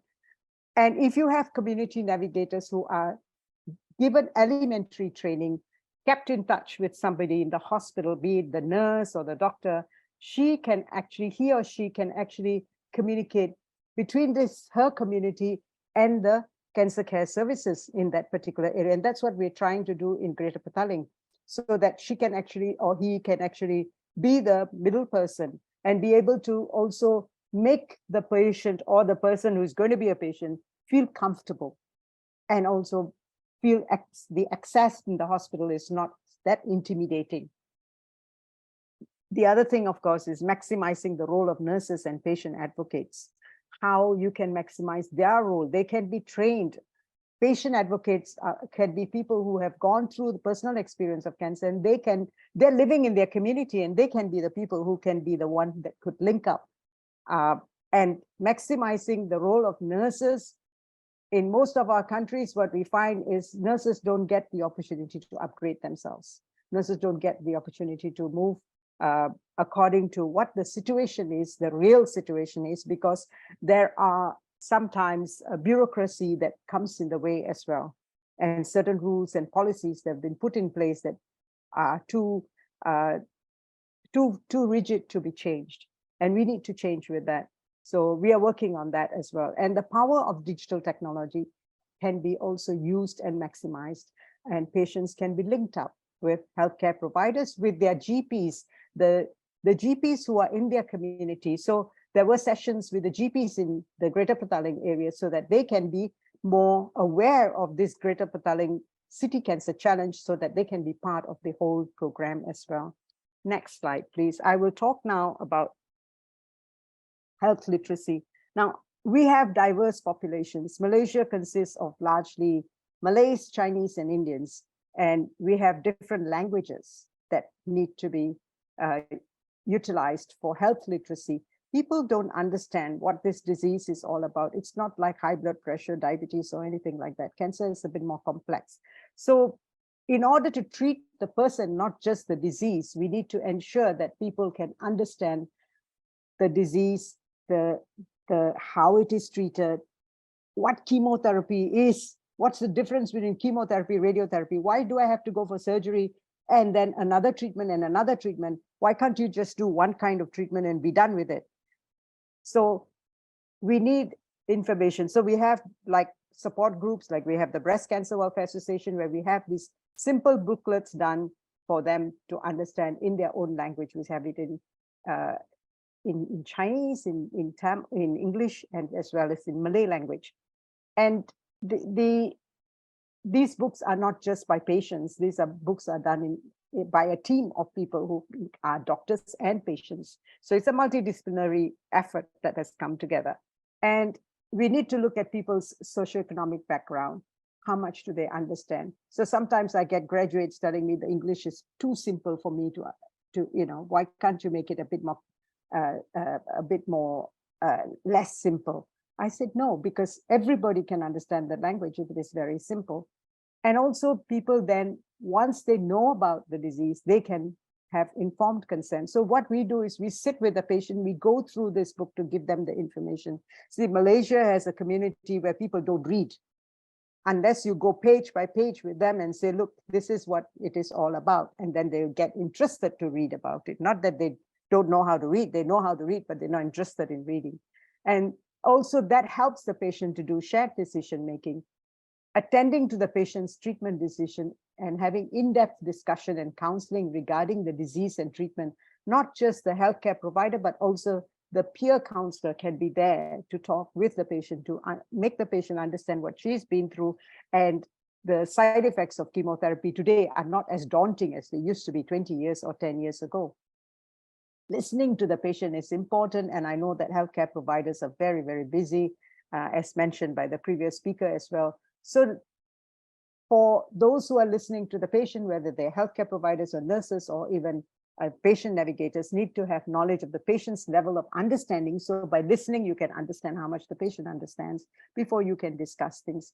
And this can help reduce social stigma. Knowledge is the most important thing to reduce social stigma. Next slide, please. Another example of health literacy footage is the YouTube, which was actually done by me and Dr. Prof. Nuraisha, who is here, one of the people who is leading this City Cancer Challenge of Greater Petaling. And we did this a number of years ago. We did this tool, which is a YouTube thing, and it is in Malay, English, and Chinese. And each language is 12 minutes only. And this actually gives information and navigates the patient for treatment of breast cancer in that particular hospital, but it can be utilized anywhere. So nurses go through this when the patient is diagnosed in this hospital. And in this way, patients get to sit with the nurse or sit with someone who actually goes through it and go back home and also get their family to look at it and makes the patient understand better. Next slide, please. So can I go back, please? One slide, yeah. So when it comes to multidisciplinary team case discussions, I do like to say that patient advocates can be included as part of the team to address issues on behalf of the patient, be it the nurse or even the peer counselor or the peer navigator in the community. Socioeconomic and educational status of patient to be discussed in MDT case discussions as well. And I think that's a very important thing because it should not be just a medical discussion. It should also be the social, the cultural, the educational, the financial, everything else. Because in some of our countries, treatment can be out-of-pocket expenses. And this is what sometimes kills people. All right. They may go for very expensive treatment and suddenly run out of money when the treatment protocol is changed. Patients need to know that a team of cancer care professionals got together to discuss and decide the best treatment for her. This improves the confidence level of the healthcare provider and the patient. It is increased, it's improved. Patient thinks, most of the time patient tells us, how can the doctor just tell me straight away, this is the treatment for you, without discussing anything further? Because the patient doesn't know that a team has actually discussed and come up with a decision. So that the patient needs to be told as well. And I keep telling our teams that we need to tell the patient. And this creates better patient outcomes. Nurses and patient advocates are a great resource. Health literacy, navigation, whether in the hospital or in the community, as well as psychosocial support. These are areas that may be out of the medical sphere, but they're very, very important for the patient. And in centers without all healthcare professionals for an MDT can actually do it using digital technology. I think that was already explained by the previous one of the speakers before. Thank you for listening.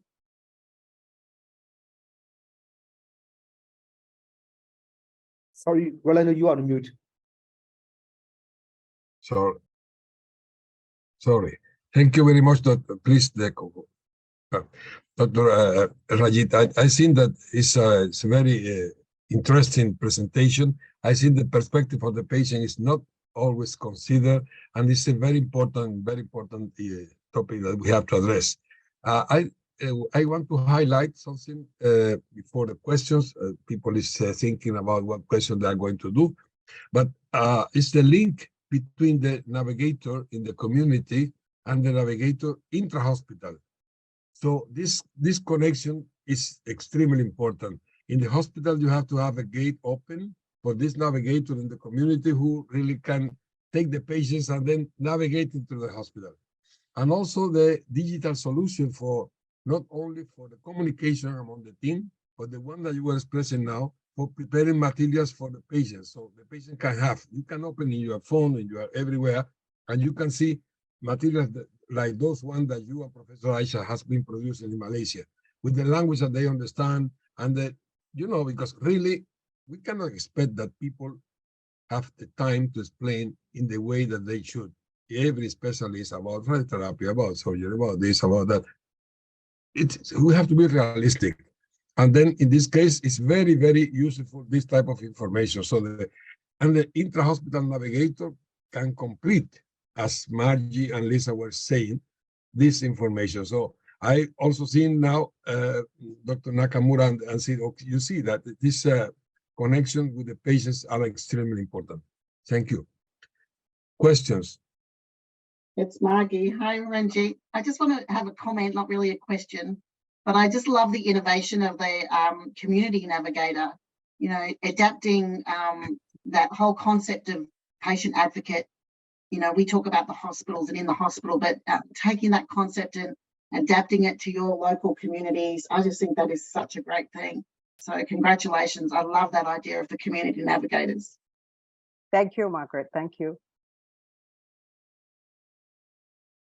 I think it's important for the patient, the woman in the community, to relate to her own people in the community. She feels much easier to be able to talk about it, and that helps to prevent delays, because you know the healthcare providers are sitting and waiting for the patient to come, but the patient doesn't come to the hospital because she's so fearful, and we get delayed people coming with very delayed and advanced cancers. So I think to try and help with that, it is important to have community navigators.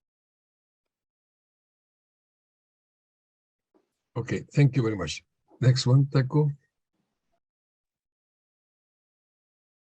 Our next speaker is Dr. Moni Abraham Kuriakose, the medical director for Karkinos Healthcare in Kochi, India. I was really impressed when we were discussing the topics, how to present it, and impressed by the work that this center is doing, and he in particular is doing in that region. I think it's you will get a lot of experience on the ground, and really, really useful for the increasing of multidisciplinary strengths. Thank you, Ronaldo. Can I get the first? Yeah. The topic assigned to me is to discuss the use of technology to enable a distributed cancer care network and to enable the multidisciplinary approach. Next slide, please. And I just want to have a disclosure that I work for Karkinos, and the technology I'm going to discuss is developed by Karkinos. I represent the city of Kochi, that is one of the aspiring city cancer challenge city, located in the southwestern part of India. And this state has got a disproportionately high incidence of cancer, 1 in 134 per 100,000 compared to about 74 in the rest of the country. Now, along with that increasing incidence, the number of cancer centers in the country has steadily increased to current number of about 26 for a population of 33 million. Now, if you look at any of the cancer matrices, like a stage at which cancer diagnosed, outcome, cost, anything, nothing is impacted. So our working hypothesis is that physical infrastructure has a limitation, but if you bring in technology, we can augment the effectiveness of physical infrastructure. Next slide, please. I will take you through the story of one of the patients we have managed using the technology platform. So this patient in a village in Idukki district, it's a remote part of the country. presented with epistaxis, one of the the risk factor or high risk factor for malignancy, and then was risk evaluated, and then was referred to what we call community cancer center, and the ENT surgeon did a biopsy. Biopsy was sent to one of the central laboratory. Staging was carried out, and it was diagnosed as a sinonasal undifferentiated carcinoma. And the virtual tumor board was convened. About 20 odd people from different parts of the country discussed the case and decided that patient need to undergo chemotherapy. Next slide, please. And the chemotherapy was given in the community cancer center with the advice of the remote specialist. Next slide, please. There was shrinkage of tumor. Then patient was sent to another facility for a advanced cancer surgery. Next slide, please.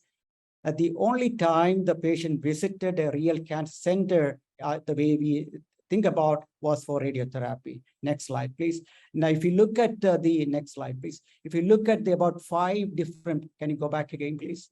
If you look at that 5 different the touch points patient had from diagnosis to surveillance in 4 different centers. And so what we have done is we have taken the cancer care from the 4 boundaries of cancer center to the community. We created the community as a cancer center. Now imagine the technology to develop that. That is what I'm going to talk about. Next slide, please.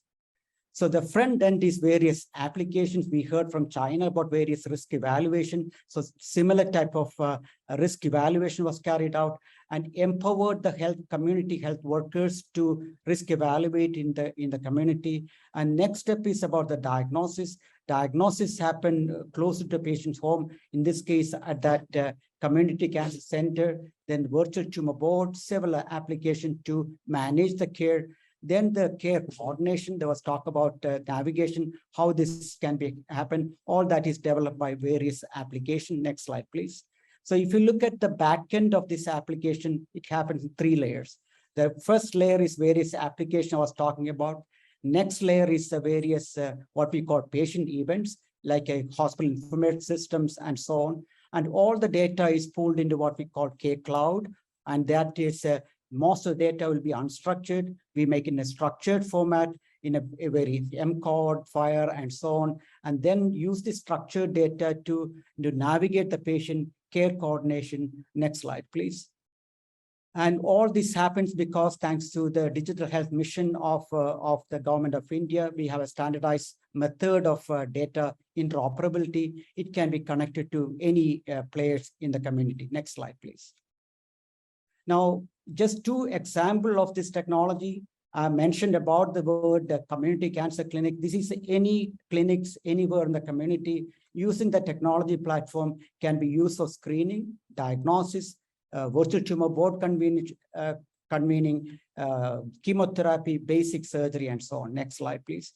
We heard about the story about Winnie from Australia, managed by this navigators. Now we have something called Command Center. Command Center is managed by people at the edge, by the community health workers, empowered by that the technology, so that they will know not just the story about that patient, for example, Winnie's problem, but the information, the intelligence, or the way of managing the care for the knowledge required can be empowered, so they can connect the people, stakeholders from one end to the care delivery and coordinate the cancer in a concerted fashion. Next slide, please. Just to give some numbers, during the last 18 months, we risk evaluated over 1 million population. 12% had elevated risk, and 2-3% had either pre-cancer or cancer. Not just diagnosing, we coordinate the care of about 30,000 individuals. Next slide, please. So finally, to summarize, we strongly believe that in a country like India and other low and middle income countries, technology can improve the capability of physical cancer center, and we can create community as a cancer center. I pause here and take questions. Thank you very much, Dr. Moni. It was, in my opinion, an excellent presentation of what is the whole spectrum of the possibility of the digital solution and the technology for this issue of having access to multidisciplinary approach. Thank you very much. So questions? There is no questions in the box. Maybe at the end we can request any question or comment from the panel. Yeah, if we do. Yes, Rolando. Yeah, thank you. Thank you again for your presentation. I think it's more a comment than a question, but I would like to know your opinion, because for me it's the importance of knowing very well how are the workflows and the process map in your environment before you develop your digital solution, right? I think a key comment here could be that we have, I mean, people on the ground, the cities have to drive the development of the digital solutions rather than accept and impose model for a digital solution. And I would like to know your opinion about that. Yeah, it's extremely important, Alfredo. We are in a country of India with over 20 states. Each state is almost like different countries. So solution I'm talking about in Kerala is not applicable in Mumbai and other cities. So we had to, it has to be a local solution. But the concept or the principle is same. So the way we develop is we develop in a cluster fashion. Always there'll be an anchor hospital, provide a comprehensive cancer center, then around which we develop something called level 4 centers. They are community cancer clinic established within existing multidisciplinary multi-specialty hospitals. And they that is where the people go with the symptoms of cancer. That's where the delay happened. That's where the barrier is. So we established the community cancer clinic, and around that we empowered the health workers.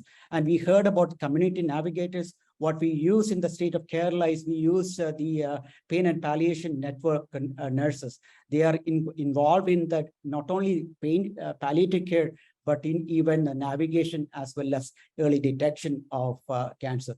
We empower them. So whole thing is coordinated by the tech platform, and the coordination happens by our command center. I was talking about that. We have about over 100 people talking about 20 languages. They coordinate the care. One thing I want to comment related to this is that, of course, you have, and I understand very well the word of Alfredo, because the audience might understand that maybe it's the digital solution who create the everything, and it's in the other, it's the digital solution support what has been created in terms of training people, establishing very clearly differentiation of what can be done here, what can be done in the other level, what has to be done in another level. So those type of organization of the cancer care is coming first, and the training of people to do that coming first. Digital solution is a support to facilitate this approach.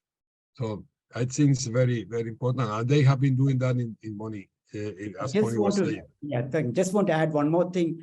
We have something called National Cancer Grid, and they have developed guidelines. Pramesh is here in the group. They have developed guidelines on how to manage. So we are just implementing that, making it as a in the community. We can develop guidelines. Unless it is implemented effectively, guidelines will sit in the book only.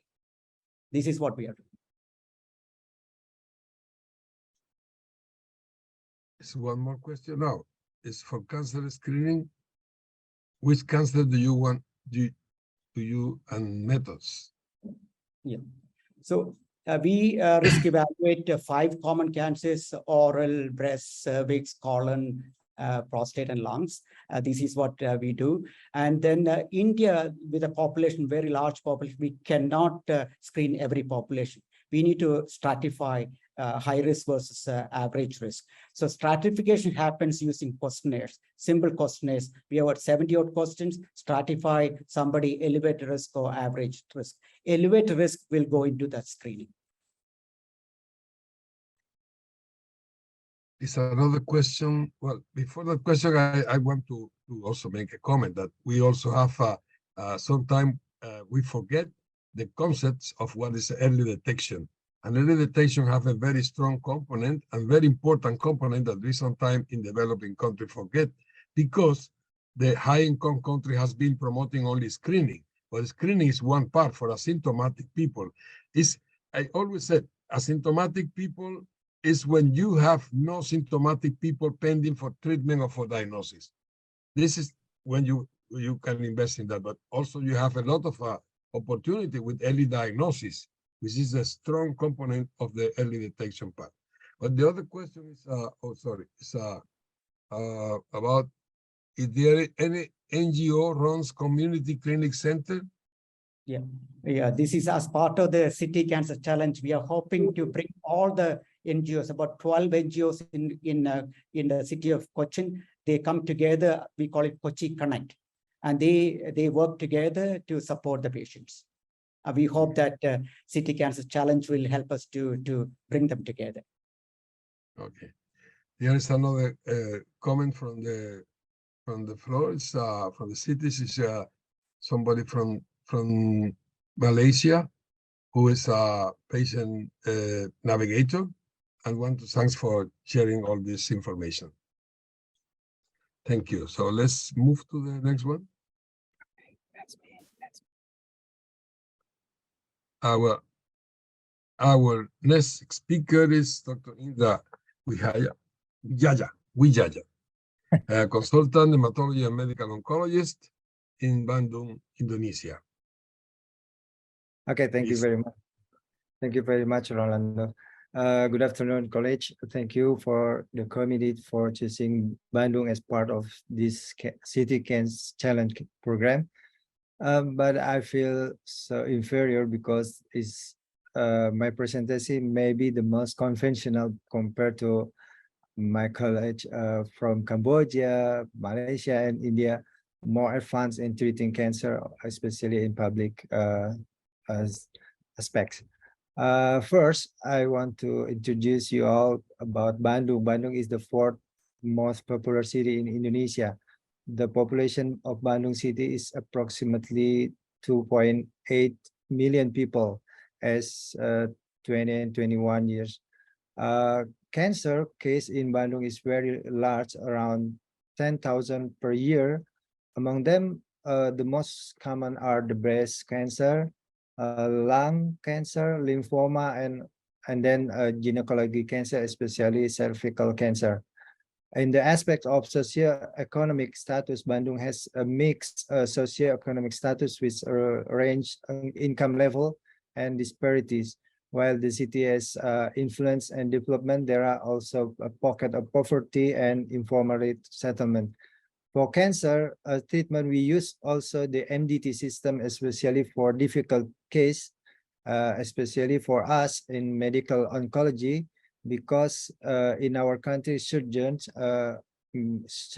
oncologic surgeon and gynecologic or oncology can do chemotherapy alone. So they are after surgery, then chemotherapy not always do for medical oncologists. I speak here on behalf of my friends of Indonesian Cancer Foundation Bandung, and I will describe our work together to improve cancer treatment service in Bandung. Of course, because this is a community-based, our effort is mostly filled in prevention and from educating the public, not only in community and other. We also invite government office and the private sector also help and move with us. I think there are six basic concepts that are our concern in effort to improve cancer service in our city. As seen in this slide, our hope is to teach all aspects of human community aspect and health facilities, supporting facilities, and of course, public policy systems. And the second one, slide please. There are 7 things become obstacle and challenging in our setting. Maybe this is quite similar to other cities. Slide please. And the third, 7 effort that we are doing continuously as shown in this slide. Some of the routine activities that we are carrying out are holding community education seminars, both offline and also online because of COVID pandemic, using social media technology. We don't have digital technology, but social media is very easy today. The activity that we are currently actively promoting a social support from the palliative care and cancer registration in the form of cancer registry Bandung city level.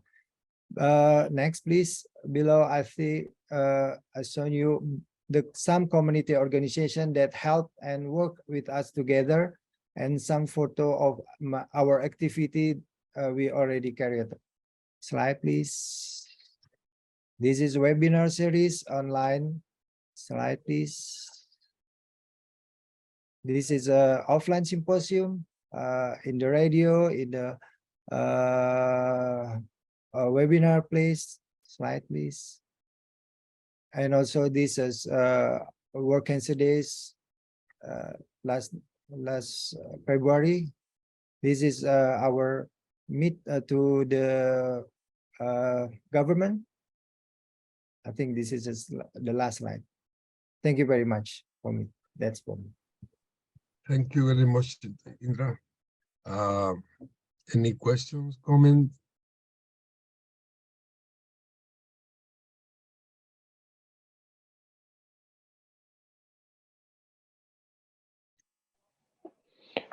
Rolando, maybe we can encourage our colleagues from Indonesia to move the multidisciplinary approach to the next level, no, rather than using only for difficult cases. Try to expand and make it a common practice in decision making for treatment selection. So I think this is what part of what CICAN does, is the promotion of this approach, and I'm sure that we will be working very much in this in the next few months or years. Thank you. Yes, exactly. Thank you, Alfredo. I think that this is important, because in the experience with the cities till now, that we have been doing this type of analysis and trying to find solutions in at least 7 cities of the 13 that we already have. But those who has been doing the assessment and planning solution, and so they are facing something that is normally you face everywhere. Same thing with the protocols and treatment. You have what is the evidence-based protocols of treatment for management of any disease, and you have to stratify sometimes according to the resource you have. So in multidisciplinary approach, you have the same situation. Sometimes you don't have people really to cover in the best way, in the optimal way that you have to plan the MDTs. But the multidisciplinary approach is more than that. It's a concept.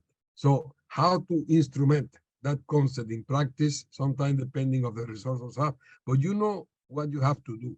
You know what you should be your goal. Your goal is to give the patient what they deserve, which is the treatment management by the multidisciplinary team. So there are many ways. There are ways to start with the difficult cases, but to review the rest of the case. Sometimes we want to see every patient. Sometimes we have to discuss every case, and sometimes you can see that there are many other ways that you can handle the situation by using digital solution, but also by using organization ways to review all the cases, but to discuss those who deserve the discussion, so to be discussed. So this is a different approach that every city has been finding the way to do that.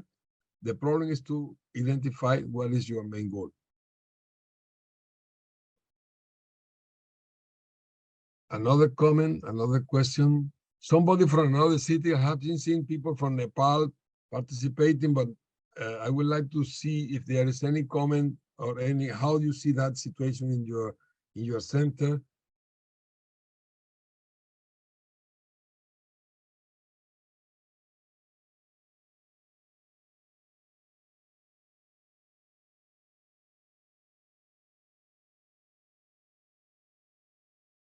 We still have 10 minutes. No, 5 minutes for questions. If there is no more questions, Teco, I hand over to you, please. Thank you very much. Thank you, everyone. Oh, sorry. Okay, thank you everyone for the contribution. I think that I'm particularly enjoy, of course, my all friends now who has been presenting as a regional expert, but also the 4 people who has been really doing great presentation from the city perspective. Thank you very much. So Rolando, we have 2 minutes. So one of the participants raised a hand. So I will allow the participants to talk.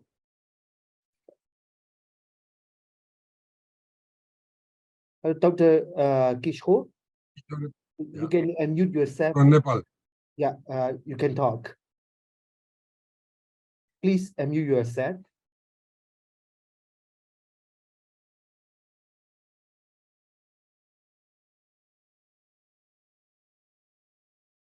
Kishore, you have to unmute yourself.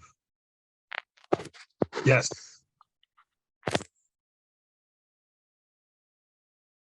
Go ahead, please. Okay. It's okay? Yes. Thank you, organizer, for inviting me to participate with the program. I am from Nepal. I am working at Kathmandu Cancer Center Hospital as program director. It was a wonderful and nice presentation. And thanks to all for your nice presentation. Thank you. Hope this program helps to us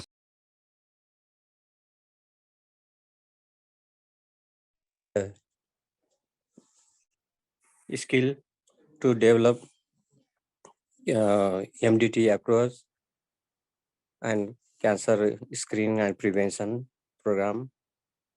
So hope to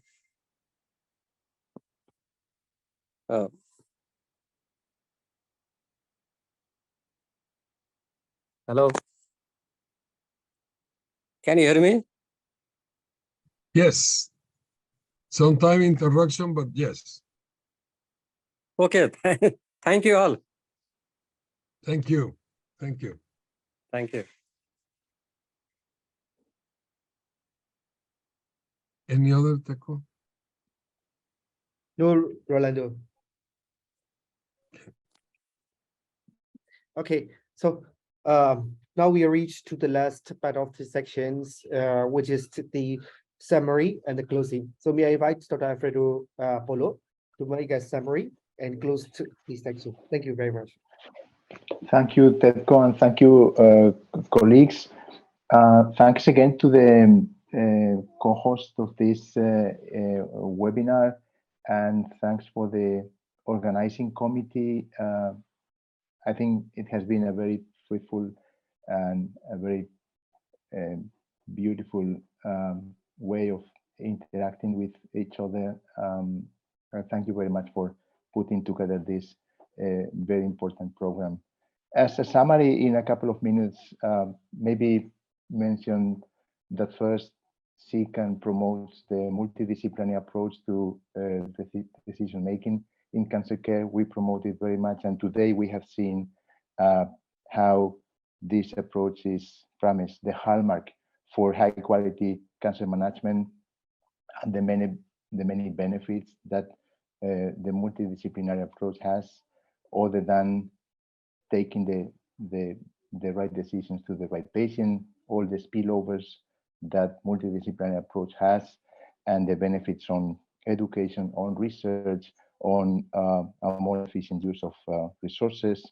And we have seen how this multidisciplinary approach, there are 2 factors, at least 2 factors, that may enable the multidisciplinary approach in practice. One is a good navigation, patient navigation, the importance of helping the patients to navigate the system. And we have mentioned intra-hospital patient navigation and how community-based patient navigation can bring the two worlds together. I like, Ranjit, your comment that patients don't live in hospitals, live in communities, and sometimes we forget and we assume that everything happens in the hospitals, but no, many things happen in the communities.